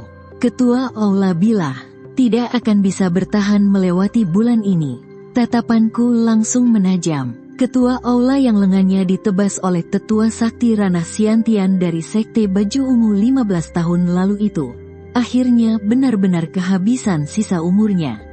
Tragedi pertarungan kala itu membuat aula bilah kehilangan ujung tombaknya. Kini mereka krisis penerus. Kalau beliau sampai wafat, aula bilah pasti akan dilanda kekacauan besar. Guru Jiang Lai menatap lurus ke mataku. Dewan tetua sudah sepakat, dari generasi muda di 6 aula lainnya akan dipilih 1 orang yang paling berbakat untuk menjabat sebagai penjabat ketua aula bilah. Penjabat ketua aula, aku membatin. Aturan sekte suci sangat jelas. Siapapun yang belum mencapai ranah Houtian tidak berhak menjadi ketua aula. Posisi penjabat ini tak lebih dari sekadar batu ujian. Siapa yang mampu bertahan di kursi itu, dan kelak berhasil menembus ranah Houtian, dialah yang akan benar-benar memegang kendali atas hidup dan matinya 10.000 anggota sekte. Guru Jiang Lai melangkah ke hadapanku, tatapannya menyala-nyala. Kau mau merebutnya? Aku menjawab tanpa ragu sedikit pun. Tentu saja, hahaha, hanya orang berambisi yang pantas menjadi murid Jiang Lai. Guru Jiang Lai mengangguk puas. Kalau kau ingin dilirik oleh Dewan Tetua, kau harus punya nama besar. 2,5 tahun mengurung diri untuk berlatih, sudah lebih dari cukup. Langkah selanjutnya, pergilah ke dunia persilatan. Bereskan beberapa orang, selesaikan beberapa tugas, dan buat nama Lin Jingze ditakuti di mana-mana. Tapi, sebelum kau berangkat, Guru Jiang Lai merogoh lengan bajunya, mengeluarkan secarik daftar hadiah. Pergilah ke aula bilah, bawa ini, dan jenguklah ketua aula tua itu. Aku sedikit terkejut. Jadi, sekte suci kita juga peduli dengan tata krama seperti ini? Guru Jiang Lai menghela napas panjang. Ia menatapku dengan raut wajah gemas. Kau pikir kita ini sungguhan komplotan iblis gila tak berhati nurani, seperti yang diceritakan dalam dongeng-dongeng itu? Sekte iblis, cih, itu cuma gelar busuk yang dijejalkan oleh pihak istana dan kelompok aliran lurus pada kita. Semua itu cuma karena kita terus-terusan memberontak melawan mereka. Sekte suci itu punya aturan, punya prinsip. Kita sangat menjunjung tinggi rasa hormat kepada guru dan sesama. Kalau sampai kita membesarkan seorang pembunuh berdarah dingin yang tega mengkhianati saudaranya sendiri untuk naik tahta, mana ada yang berani menyerahkan masa depan sekte ini ke tangannya? Mendengar itu, pikiranku langsung terbuka lebar. Oh, ternyata begitu cara kerjanya. Bagi sebuah kelompok bersenjata yang bangkit lewat jalur pemberontakan, rasa persaudaraan dan kesetiaan adalah harga mati. Harus kuakui, selama ini aku memang termakan oleh stigma buruk tentang sekte iblis. Sambil menenteng kotak hadiah, aku melangkah masuk ke pelataran dalam tempat ketua Aula Bilah mengasingkan diri. Belum juga kakiku masuk ke dalam rumah, aku sudah merasakan belasan aura kuat yang saling bersinggungan di halaman itu.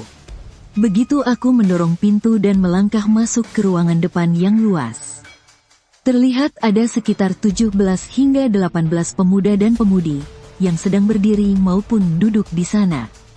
Pakaian mereka berbeda-beda, tetapi di mata setiap orang tersimpan keangkuhan dan keliaran liar. Aku menyapu pandangan, dan hatiku langsung mencelos. Dari 17 orang itu, setidaknya ada 5 orang yang auranya sedalam jurang. Semuanya adalah ahli bela diri tingkat 1 yang belum genap 20 tahun. Benar-benar pahlawan dunia. Ternyata jumlahnya tak terhitung banyaknya. Melihatku melangkah masuk, belasan tatapan yang penuh penilaian, permusuhan, dan rasa ingin tahu, seketika tertuju padaku. Wajahku datar tanpa ekspresi. Aku hanya mengangguk pelan, bersiap untuk berjalan masuk ke dalam. Yo, bukankah ini Tuan Muda Lin? Sebuah suara yang begitu menggoda dan meluluhkan tulang terdengar. Dari kerumunan, berdirilah sosok cantik berbalut gaun merah. Wanita itu mengenakan gaun merah, dengan kulit putih seputih salju.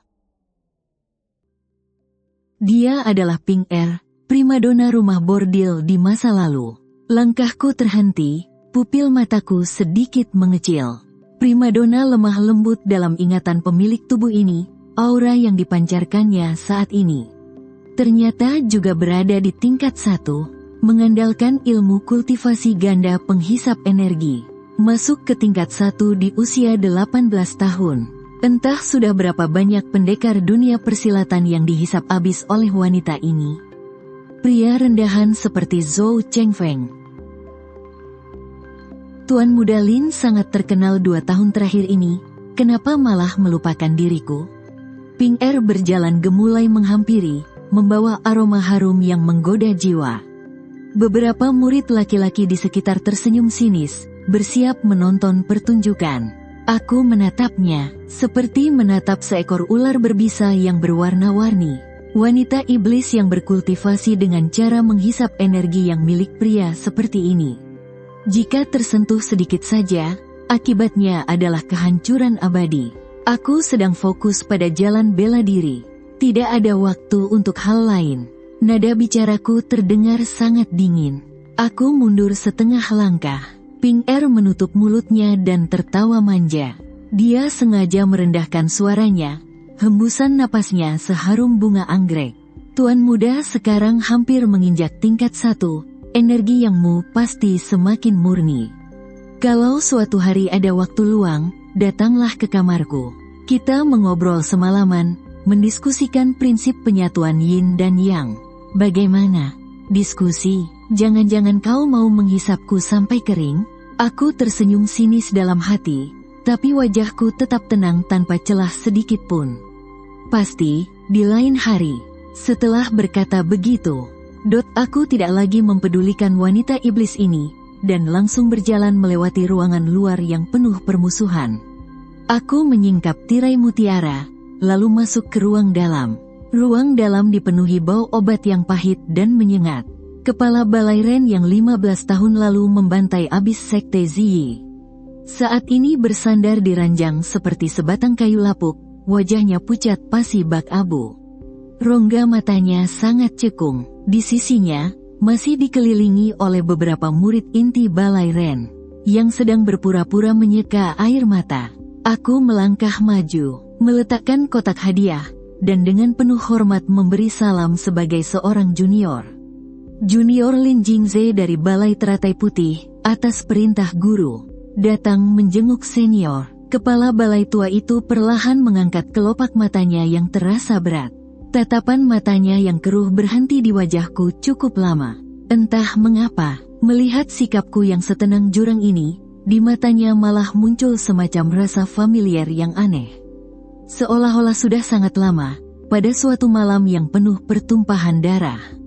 Kami pernah saling bertatap muka. Kepala balai tua itu mengibaskan tangannya, memberi isyarat agar para murid di sampingnya mundur. Para murid itu pun menyingkir dengan wajah enggan.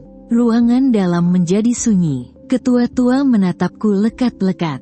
Suaranya serak, terdengar seperti gesekan amplas. Kau, murid Jiang Lai. Benar, aku ingin mencoba posisi ketua. Tanpa ragu sedikit pun, aku mengangguk. Ketua tua menarik sudut bibirnya. Kulit wajahnya yang keriput tampak berkedut.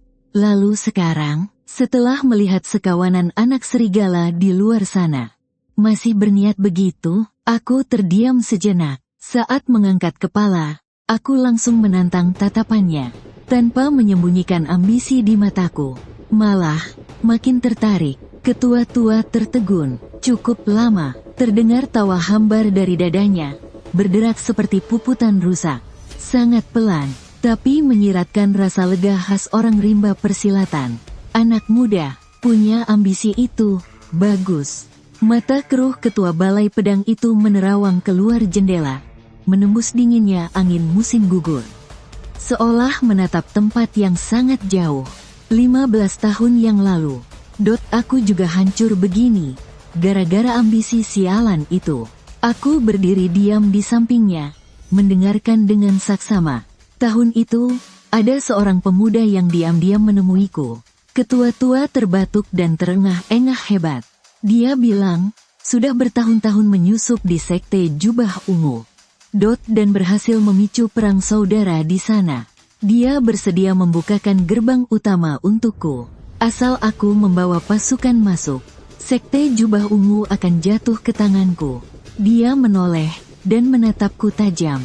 Kau tahu apa yang kupikirkan saat itu? Aku hanya menggeleng. Ketua tua tertawa. Tawanya terdengar sangat getir, seperti jeritan burung hantu malam. Pikirku saat itu, kalau aku bisa meratakan sekte jubah ungu hanya dengan kekuatan balai ini, jasa luar biasa itu pasti cukup untuk membuatku naik tahta jadi pemimpin tertinggi, kursi yang kosong selama 100 tahun. Jadi, mataku buta karena kekuasaan. Aku tidak melapor ke balai lain, juga tidak melapor ke Dewan Tetua. Aku nekat membawa 20.000 saudara balai pedang, menyerbu sendirian. Dia memejamkan mata, raut wajahnya penuh kesakitan. Suaranya serak dan bergetar seperti menangis. Dan hasilnya, gunung belakang mereka sama sekali tidak kosong. Di sana, bersembunyi monster tua sakti yang sudah bertapa selama 30 tahun. Hanya dengan satu serangan monster tua itu, keadaan langsung berbalik. 20.000 saudaraku dihabisi tanpa ampun. Darah menggenang di mana-mana. Murid-murid terbaikku habis tak bersisa.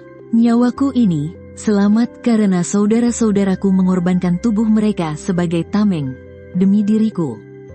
Mendengar itu, pupil mataku sedikit mengecil. Saat itulah aku akhirnya paham kenapa di kehidupanku yang sebelumnya aku bisa hancur. Hanya satu kata, ambisi. Sebagai sekte aliran hitam nomor 1 di dunia yang punya 200.000 pengikut, kalau memang ingin meratakan sekte jubah ungu, sebenarnya cukup tambah satu balai lagi sebagai cadangan. Sekalipun lawan punya monster tua sakti, kita tidak mungkin kalah telak. Tapi sialnya, demi memonopoli pujian, ketua balai pedang memilih untuk menyembunyikan rencananya. Di kehidupan sebelumnya, aku memanfaatkan ambisi Tetua Agung Linwan untuk memicu perang saudara. Tapi pada akhirnya, aku malah hancur karena ambisi ketua balai pedang ini. Benar-benar ironis. Dua dalang yang sama-sama merasa bisa mengendalikan segalanya saling bentrok, dan akhirnya sama-sama menemui ajal. Berakhir dengan kekalahan total, sungguh siklus karma yang tak terelakkan. Menatap rekan yang kini terbaring sekarat di ranjang ini, rasa dendam yang terpendam di hatiku selama 15 tahun, tiba-tiba sirna begitu saja. Hanya menyisakan kepedihan yang sulit diungkapkan. Tetua aula berusaha keras membuka matanya. Sepasang mata abu-abunya memantulkan wajahku. Nak, kau tahu kenapa aku mengatakan semua ini padamu? Karena kau dan pemuda di sekte baju ungu itu sangat mirip. Kalian berdua sama-sama punya ambisi yang besar. Sama-sama kejam. Kalian pikir, asalkan berani bertaruh nyawa, kalian bisa menaklukkan seluruh dunia. Jari-jari keriput pria tua itu sedikit gemetar. Seolah ingin menggapai sesuatu. Punya ambisi itu bagus, tapi kau harus tahu cara menyembunyikannya. Harus tahu cara bersabar. Jangan seperti kami dulu, melihat mangsa, langsung menerkam dengan mata gelap. Dan akhirnya hancur lebur, mati sia-sia. Aku menarik napas panjang, menghadap sosok dari masa lalu ini. Kawan lama ini, aku memberi hormat dengan sungguh-sungguh. Nasihat tetua, akan selalu junior ingat. Tetua aula mengangguk lega, lalu melambaikan tangannya dengan lemah. Pergilah, aku sudah lelah. Aku berbalik dan berjalan keluar. Saat melangkah melewati ambang pintu, aku tak tahan untuk menoleh sekali lagi. Pria tua itu bersandar di ranjangnya, menatap matahari terbenam di luar jendela. Ada senyum tipis yang nyaris tak terlihat di sudut bibirnya. Seakan ia sedang melihat dirinya sendiri yang memimpin pasukan 15 tahun lalu. Atau mungkin, melihat pemuda yang membukakan gerbang sekte baju ungu untuknya di bawah cahaya bulan. 3 hari kemudian, lonceng duka berbunyi. Tetua aula Ren telah tiada. Aku berdiri di tengah halaman, mendengarkan gema lonceng dari kejauhan, sementara pikiranku terus mengulang kata-kata itu. Jangan seperti kami dulu. Setelah sekian lama, aku berbalik kembali ke kamar, dan memulai pertapaanku. 2 bulan kemudian, pintu kamarku terbanting terbuka. Aura yang sangat tajam melonjak ke langit, menghempaskan seluruh daun musim gugur di halaman. Tingkat master kelas 1, tahun ini, umurku 20 tahun. Seorang pendekar kelas 1 di usia 20 tahun. Di seluruh dunia persilatan Changlan sekalipun, ini sangatlah langka. Tetua aula teratai putih, Jiang Lai, sangat gembira. Tumben sekali, dia bahkan turun tangan memasak sendiri. Dia minum-minum merayakannya bersamaku. Setelah beberapa putaran arak, Jiang Lai bertanya, apa rencanamu selanjutnya? Turun gunung, menunjukkan kekuatanku. Jawabku dengan nada tenang. Jiang Lai mengangguk puas. Sudah saatnya kau keluar. Harimau buas yang dikurung dalam kandang tidak akan bisa mengasah insting membunuhnya. Dia lalu berbalik dan mengeluarkan sebuah bungkusan panjang dari laci rahasianya. Brak, terdengar suara keras saat dia menepukkannya di atas meja. Ambil ini. Aku membuka kain pembungkus itu, dan pupil mataku mengecil. Sebuah senjata panjang mulai terlihat. Bilahnya sehitam tinta. Gagangnya dililit dengan benang merah gelap. Baru kucabut 1 inci saja. Hawa membunuh yang begitu pekat dan menyesakkan langsung menusuk wajahku. Senjata ini, bernama bilah. Jiang Lai menenggak abis isi cangkirnya. Sebelum ketua aula yang lama menghembuskan napas terakhir. Beliau menitipkan pedang ini untuk kuberikan padamu. Aku pun menggenggam gagangnya. Ujung jariku mengusap punggung pedang yang sedingin es, seolah aku sedang memikul sebuah takdir yang begitu berat. Terima kasih. Jiang Lai hanya mengibaskan tangannya. Pergilah dan buka jalan berdarahmu sendiri di dunia persilatan. Biar para tetua bangkotan di Dewan Tetua itu melihat bahwa murid dari aula teratai putih jauh lebih kejam dari siapapun. Saat fajar menyingsing keesokan harinya, aku memanggul pedang bilah itu di punggungku, lalu turun gunung seorang diri. Kepergianku ini memakan waktu hingga 5 tahun lamanya. Selama 5 tahun itu, dunia persilatan Changlan dilanda badai darah yang mengerikan. Aku telah melintasi gurun pasir gersang, dan mengembara hingga ke wilayah selatan. Terkadang, aku memburu para pengkhianat sekte suci, memenggal kepala mereka demi menukarnya dengan sumber daya. Namun terkadang aku bertindak sesuka hati, menebas orang-orang dari sekte aliran lurus yang membuatku muak hanya dengan satu serangan. Aku tidak punya batasan moral.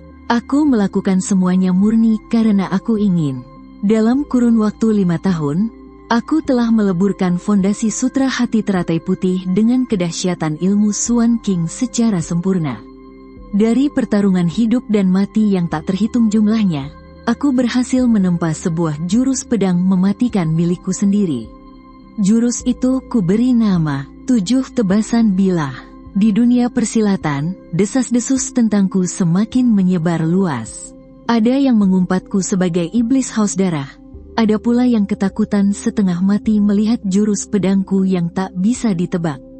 Murid-murid aliran lurus akan langsung memutar arah begitu mendengar namaku. Sementara di dalam sekte iblis sendiri, mereka mulai menaruh segan dan takut padaku, sang bintang baru. Entah sejak kapan, orang-orang usil di dunia persilatan mulai menyejajarkan namaku dengan 3 jenius sekte iblis lainnya yang tak kalah mengerikan. Kami berempat dijuluki 4 Tuan Muda Sekte Iblis. Tuan Muda Teratai, Lin Jingze. Tuan Muda Pencabut Sukma, Jin Ping Er. Tuan Muda Tangan Berdarah, Leng Wu. Dan Tuan Muda Seribu Wajah, Ye Wei Yang. Kami berempat bertindak sesuka hati, tanpa pandang bulu, tak segan-segan membantai abis seluruh keluarga dan menghancurkan sekte manapun. Sialnya lagi bagi mereka, kekuatan kami sangat luar biasa. Reputasi kejam kami pun langsung merajai dunia persilatan. Sampai-sampai muncul sebuah pepatah di luaran sana. Lebih baik mengusik hantu berwajah hijau, daripada mencari mati dengan 4 orang gila. Saat julukan itu sampai ke telingaku, aku sedang mengelap pedangku di sebuah kedai teh di kota kecil. 4 Tuan Muda Sekte Iblis, ya, itu artinya, namaku sudah benar-benar masuk ke dalam radar pengawasan Dewan Tetua. Dalam daftar kandidat calon ketua Aula Bilah, pasti sudah ada namaku di sana. Tapi di sisi lain, ketiga orang itu juga akan menjadi pesaingku yang paling mematikan. Mengandalkan ketenaran saja tidak cukup. Aku masih membutuhkan sesuatu yang nyata. Sebuah pencapaian besar yang bisa memastikan kemenanganku secara mutlak. Aku sedang menunggu kesempatan itu datang. Setengah bulan kemudian, kesempatan itu akhirnya tiba. Di kota Serigala Abu-Abu, ada orang terkaya bernama Tuan Fu. Hartanya sangat melimpah ruah, dengan ribuan hektar tanah subur miliknya. Dia adalah saudagar paling berkuasa di negara Changlan. Namun, beberapa hari yang lalu, Tuan besar ini mabuk dan keceplosan bicara, membocorkan sebuah rahasia yang sangat menggemparkan.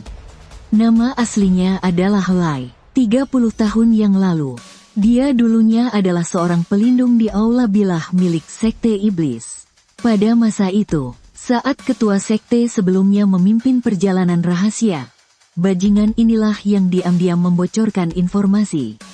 Dia mengundang 3 pemimpin besar aliran lurus untuk menyergap kami, yang berujung pada menghilangnya sang ketua sekte. Kejadian itu sangat menghancurkan kekuatan sekte iblis. Dan dia menggunakan harta sekte suci.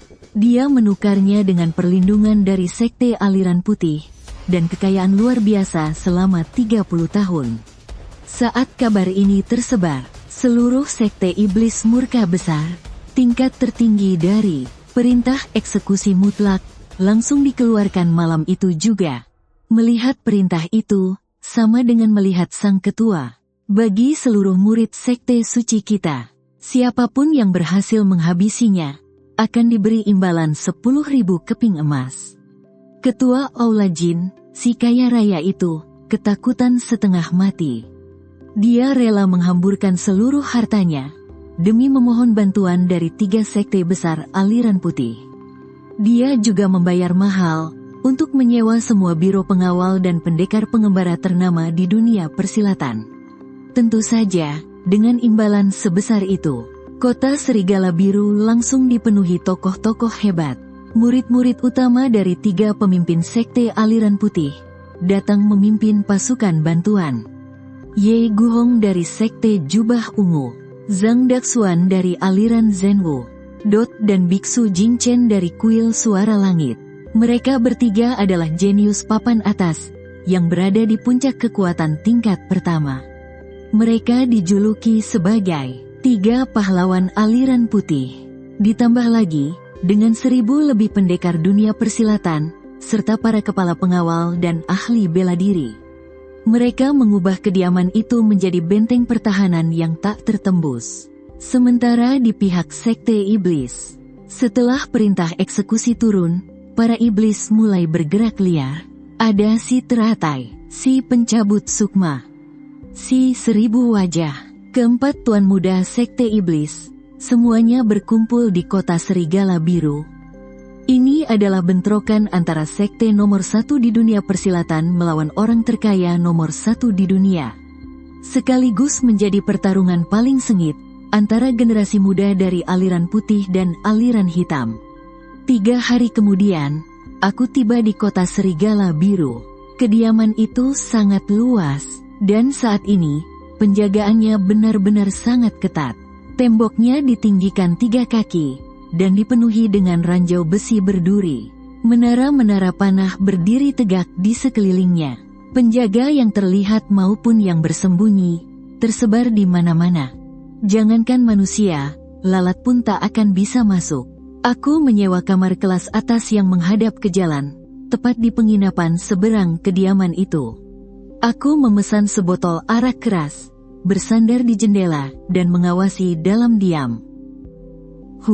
Ketakutan sekali rupanya. Kalau memang tidak bisa menerobos masuk, maka aku akan menunggu. Pemburu yang hebat, tidak akan pernah kehabisan kesabaran. Keesokan harinya, tepat tengah hari, pasukan bantuan aliran putih memasuki kota dengan sangat mencolok. Aku menatap mereka dari balik jendela. 3 pemuda yang memimpin di depan, memancarkan aura yang luar biasa. Di tengah, dengan jubah ungu yang berkibar, aura pedangnya menembus langit. Itu pasti Ye Guhong dari sekte Jubah Ungu.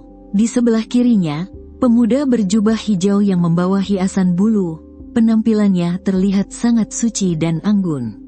Dot dia adalah Zhang Daxuan dari aliran Zhenwu. Dan di sebelah kanan, dengan aura Buddha yang tenang, serta ekspresi penuh wibawa, itu adalah Biksu Jingchen dari kuil Suara Langit. Tatapanku langsung terkunci pada Ye Guhong. Niat membunuh melintas sesaat di mataku. Murid utama dari tetua tertinggi sekte Jubah Ungu. Kepalanya ini sudah jadi jatahku. Malam harinya, kediaman itu menggelar pesta besar untuk menjamu para jagoan dari berbagai penjuru. Setelah 3 ronde minum-minum, suasana di dalam aula menjadi sangat riuh. Seorang pria brewok bertubuh besar menggebrak meja dan tertawa terbahak-bahak. Apanya yang tuan muda sekte iblis? Mereka cuma sekumpulan tikus pengecut yang bersembunyi. Malam ini ada 3 pahlawan yang berjaga. Kalau mereka berani datang, kita cincang saja mereka buat pakan anjing. Semua orang tertawa pecah, seolah-olah kemenangan sudah berada di dalam genggaman mereka. Namun tepat pada saat itu, sebuah suara dingin yang mencekam, tiba-tiba menggema dari atas balok kayu penyangga atap. Dasar sekumpulan orang bodoh. Ajal sudah di depan mata, tapi kalian masih belum sadar juga. Siapa di sana? Semua orang terkejut panik dan langsung mencabut senjata mereka. Tapi sejurus kemudian, pria brewok itu tiba-tiba mencekik lehernya sendiri sambil tercekik. Wajahnya pucat pasi, lalu, bruk. Dia jatuh tersungkur ke lantai. Ada racun, tahan napas kalian. Terlambat, orang-orang di dalam aula bertumbangan bagaikan gandum yang disabit. Ratusan pendekar dan jawara jatuh terkulai satu persatu. Jeritan demi jeritan bersahutan. Bahkan 3 pendekar keadilan yang duduk di meja utama ikut mengerang dan jatuh terduduk di lantai. Mereka memejamkan mata, memusatkan tenaga dalam untuk mengusir racun. Tiba-tiba, pintu utama didorong terbuka. Leng Wu yang berpakaian hijau masuk ke dalam aula sambil mengipas-ngipas santai, layaknya sedang jalan-jalan di taman. Senyumnya terlihat licik. "Oh, para pahlawan keadilan, ternyata kalian semua menghadapi racun angin musim semi saja tidak becus, dasar sekumpulan babi bodoh." Dia melangkah santai ke meja utama. Kipasnya mengangkat dagu seorang kepala pengawal, lalu dia berkata, "Di mana si tua Bangkafu itu sembunyi?" Kepala pengawal itu menggertakkan gigi, bungkam 1000 bahasa. Leng Wu mendecih dingin, telapak tangannya menyemburkan hawa biru yang mengerikan. Kepala pengawal itu seketika tewas dengan darah mengucur dari wajahnya. Amitabha, tepat saat Leng Wu mengincar korban kedua, Biksu Jingchen yang tadinya tak berdaya di lantai tiba-tiba membuka matanya, tubuhnya memancarkan cahaya keemasan Buddha yang begitu menyilaukan. Blaar, pukulan telapak tangan suci mendarat telak di dada Leng Wu. Tubuhnya terpental jauh ke belakang, menghancurkan 3 meja berturut-turut sebelum akhirnya jatuh berantakan ke lantai. Di saat yang sama, Ye Guhong dan Zhang Daxuan melompat bangkit serentak. Aura pedang dan tenaga dalam memancar dahsyat. Tidak ada sedikit pun tanda-tanda mereka keracunan. Kau benar-benar pikir, kami tidak bersiaga menghadapi tuan muda tangan racun? Pedang panjang Ye Guhong terarah tajam padanya, tatapannya begitu dingin. Kami sudah menelan penawar racun sejak awal. Kami cuma memancingmu masuk perangkap. Leng Wu memuntahkan darah, raut wajahnya bercampur antara amarah dan panik. Dia mengibaskan kedua tangannya, serbuk beracun meledak di udara bagaikan kabut hijau pekat. 3 pahlawan itu langsung melesat mundur, dan dalam sekejap mata, kilatan pedang yang mengerikan menyambar dari kerumunan. Itu adalah jagoan ternama dari 8 biro pengawal, Tuan Muda Zhao. Dengan satu tebasan, dia menyingkirkan kabut beracun itu. Tangan kirinya mengayunkan tinju sekuat petir, menghantam telak bagian perut bawah Leng Wu.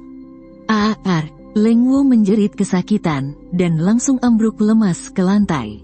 Sebilah pedang panjang kini menempel di lehernya. "Kerja bagus, hidup 3 pahlawan, Tuan Muda Zhao sungguh luar biasa." Sisa-sisa pendekar yang masih sadar bersorak kegirangan. Keadaan berbalik dalam sekejap. Ye Guhong menyarungkan kembali pedangnya, lalu menatap ke arah Tuan Muda Zhao sambil memberi salam hormat. "Ilmu yang hebat, Tuan Muda. Karena bajingan ini sudah tertangkap. Urusan ini sangat penting. Kita harus menyerahkannya kepada Tuan Besar agar beliau yang menghukumnya." Orang-orang itu pun menyeret Leng Wu menuju halaman belakang terdalam dari kediaman tersebut. Di depan ruang rahasia halaman belakang, pintu besi hitam nan tebal tertutup rapat. Hanya secercah cahaya yang terlihat dari celah kecilnya. "Tuan Besar, orang Sekte Iblis sudah berhasil kami tangkap hidup-hidup," seru Ye Guhong lantang. "Mohon petunjuk Tuan." Dari balik celah pintu, terdengar suara Tuan Fu yang melengking dan bergetar ketakutan. "Cepat, bunuh dia sekarang juga, cincang dia sampai mati." Zhang Daxuan mengangguk pelan, lalu mencabut pedang Tai Chi-nya. Ujung pedangnya menempel di leher Leng Wu. "Dengar, ya, selamat jalan." Dia pun menghunuskan pedangnya ke bawah. Jelep, terdengar suara tajam bilah pedang menembus daging. Tapi, yang ambruk bukanlah Leng Wu. Zhang Daxuan menundukkan kepalanya, menatap tak percaya pada ujung pedang berlumuran darah yang menembus dadanya sendiri. Dengan susah payah, dia menoleh. Di belakangnya, berdiri sosok itu, Tuan Muda Zhao. Dia menggenggam gagang pedang dengan wajah tanpa ekspresi. Lalu, dia perlahan merobek topeng kulit manusia di wajahnya, memperlihatkan wajah yang pucat dan menyeramkan. "Si Tuan Seribu Wajah, Ye Wei Yang." Zhang Daxuan membuka mulutnya, darah segar langsung menyembur keluar. Tubuhnya ambruk dengan keras. Pewaris sah aliran Zen Wu yang agung. Bahkan tak sempat mengeluarkan satu jurus pun, dan mati di tangan rekan yang paling dia percayai. Di saat yang sama, Leng Wu yang sedari tadi berlutut, tiba-tiba melompat bangkit. Tenaga dalam di tubuhnya meledak seketika. Kedua telapak tangannya menghantam maju, menghantam telak ke tubuh Jing Chen dan Ye Guhong yang sama sekali tidak siap. Bug!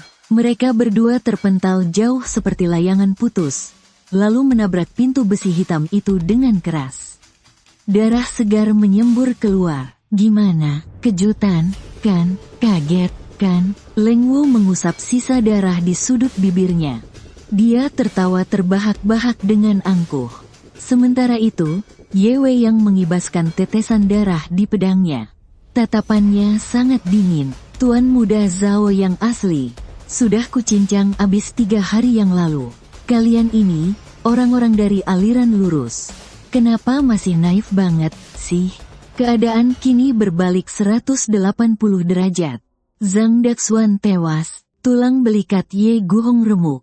Dan detak jantung Jing Chen melemah akibat luka dalam. Di sisi lain, dua pemuda dari aliran sesat itu memancarkan aura membunuh yang kental. Mata Ye Guhong memerah menahan amarah. Dia menggenggam erat pedang panjangnya.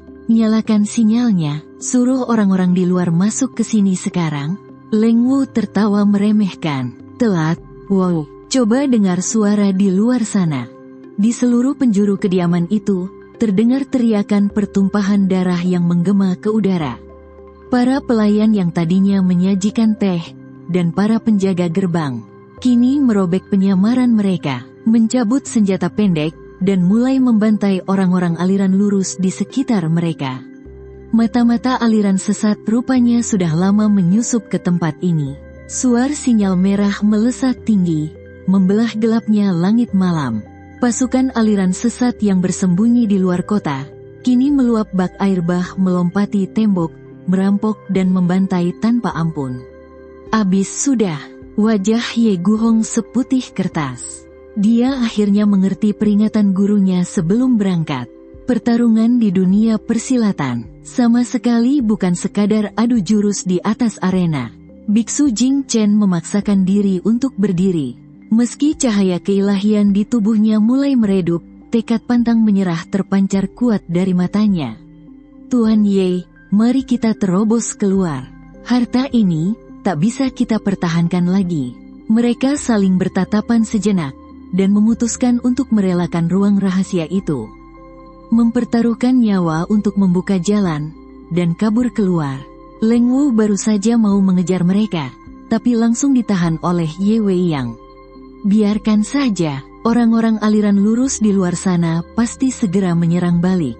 Buka dulu pintu hartanya. Mereka berdua pun melangkah mendekati pintu besi hitam itu. Mengeluarkan seluruh tenaga dalam, menghantam pintu itu dengan keras. Duar, pintu besi hitam yang tebal itu mulai bergetar hebat. Celah pintu semakin lebar. Di balik tebing buatan, yang jaraknya tak sampai 30 tombak dari ruang rahasia itu. Aku mengenakan pakaian pelayan abu-abu yang berlumuran darah, bersembunyi di dalam bayangan layaknya hantu. Aku menyaksikan semuanya, mulai dari serangan balik sok pintar dari 3 pendekar aliran lurus, hingga tikungan tajam mematikan dari Ye Wei Yang. Para jenius kebanggaan sekte aliran lurus ini, di medan pertempuran hidup dan mati yang sesungguhnya, ternyata mereka masih terlalu hijau. Terlalu sok suci. Saat ini, pintu besi itu sudah goyah dan hampir hancur. Di dalam hati, aku mulai merencanakan sesuatu. Begitu pintu itu hancur, dan tenaga dalam Leng Wuxin serta Ye Wei yang terkuras habis. Aku hanya perlu mencabut senjataku, dan dengan mudah menebas kepala si tuan kaya itu. Merebut pencapaian luar biasa ini, lalu pergi tanpa jejak. Ini benar-benar taktik yang sempurna. Ibarat belalang sembah menangkap jangkrik, tanpa sadar ada burung kepodang yang mengintai. Tanganku, perlahan-lahan menggenggam gagang senjata yang dingin ini. Otot-ototku menegang, hawa murni di dalam aliran darahku sudah siap untuk diledakkan. Tapi, tiba-tiba aku berhenti. Ini, terlalu mulus. Mulai dari menyusup ke kediaman ini, sampai melihat kekalahan kubu aliran lurus. Lalu melihat kedua orang itu hampir menghancurkan pintu. Semuanya terasa seperti naskah yang sudah diatur, terlalu lancar sampai membuat bulu kudukku berdiri. Seolah ada tangan tak kasat mata yang mendorongku menuju pintu itu. Di dalam benakku, tiba-tiba terlintas tatapan keruh ketua balai yang lama sebelum dia mengembuskan napas terakhirnya. Jangan seperti kita dulu, melihat mangsa, langsung menerkam dengan mata gelap. Aku pun teringat pada diriku di kehidupan sebelumnya, di bawah pohon persik sekte baju ungu. Kenapa waktu itu aku bisa gagal? Karena aku terlalu terburu-buru, karena aku pikir aku sudah mengendalikan segalanya, tapi malah mengabaikan serangan mematikan dari tempat gelap. Aku menarik napas panjang, mati-matian menahan niat membunuh yang sudah mendidih di dadaku. Perlahan, aku melepaskan genggamanku dari gagang senjata. Jangan terburu-buru, tunggu sebentar lagi. Aku terus menimbang-nimbang di dalam hati. Bagaimana kalau ada jebakan di ruang rahasia itu? Bagaimana kalau Leng Wuxin dan Ye Wei yang sebenarnya cuma memancingku keluar? Lagi pula, kenapa Tuan Muda Pemetik Jiwa belum juga muncul? Aku tidak tahu apa jawabannya. Tapi aku sangat yakin, menyerang keluar sekarang, jelas bukan pilihan yang terbaik. Aku menarik napas dalam-dalam, lalu melangkah mundur. Kembali menyusup tanpa suara ke tengah kerumunan yang kacau balau itu. Malam itu, kekuatan nomor 1 di dunia dan orang terkaya nomor 1 di dunia bertarung habis-habisan. 3 pendekar aliran lurus gugur di medan laga. 4 tuan muda sekte iblis sibuk dengan kelicikan mereka masing-masing. Sementara itu, di tepi selokan Bau, 10 mil dari luar kota, si tuan kaya yang menyamar jadi tukang angkut kotoran, membuka gerobaknya. Dia sedang membongkar buntelannya, mengeluarkan kartu identitas baru, bersiap untuk memulai hidup baru. Tapi tepat pada saat itu, sebuah suara tiba-tiba terdengar. "Tuan tua, mau pergi kemana?" Tampak tuan muda pemetik jiwa, Jin Pinger, yang berbalut gaun merah turun dari langit. Dalam sekejap, dia menyudutkan si tuan kaya yang baru saja lolos dari maut itu. Tepat ketika si tuan kaya memejamkan mata dalam keputusasaan, dan di saat Jin Pinger merasa sudah pasti menang. Seresh, kilatan senjata sehitam malam menyambar, mekar layaknya teratai darah. Tanpa peringatan apapun, tebasan dari belakang itu menghancurkan perisai hawa murni milik Jin Pinger. Jin Pinger menjerit kesakitan, tubuhnya terhuyung dan terlempar mundur. Si tuan kaya kegirangan bukan main. "Pendekar, terima kasih sudah menolongku, akan kuberikan seluruh harta kekayaanku padamu." Dia menyambutku dengan senyum lebar yang dibuat-buat, tangannya menggenggam setumpuk uang perak. Namun dari balik lengan bajunya, sebilah belati maut diam-diam meluncur turun. Sayangnya, cahaya pedangku melesat lebih cepat dari niat busuknya. Uang perak pun berhamburan di udara, diiringi rintik hujan kemerahan yang menetes jatuh. Hebat di dunia persilatan, terus kenapa? Terlalu lambat, habislah riwayatnya. Aku menunduk, lalu menjinjing kepala saudagar kaya itu. Aku menoleh untuk menghabisi si Jin Pinger, tapi anehnya, hanya tersisa genangan merah di tanah. Wanita penyihir itu rupanya memanfaatkan celah sekejap saat aku mengeksekusi si saudagar. Dia memakai jurus pelarian bayangan yang aneh dan kabur ke dalam hutan lebat. Kejadian hari ini akan terus aku ingat. Tuan muda pencabut nyawa, aku tidak akan pernah melepaskanmu. Suara penuh dendam itu memudar tertiup angin. Aku hanya berdiri diam di tempat. Aku mengibaskan sisa-sisa noda merah dari mata pedangku, lalu mendengus meremehkan. Pecundang yang sudah kalah, masih berani sombong? Kuikat kepala itu di pinggangku, dan aku pun melangkah pergi dengan gagah. Setibanya di sekte suci, tanpa hambatan sedikit pun, aku langsung merebut posisi pejabat ketua Aula Pedang. Usia 26 tahun, dan aku sudah memimpin 10.000 pasukan. Tapi jauh di lubuk hatiku, aku tahu, ini masih belum cukup. Sekte Jubah Ungu punya 20.000 murid, bahkan dilindungi oleh seorang monster tua tingkat bawaan. Tanpa ahli tingkat bawaan, semua rencanaku hanya omong kosong belaka.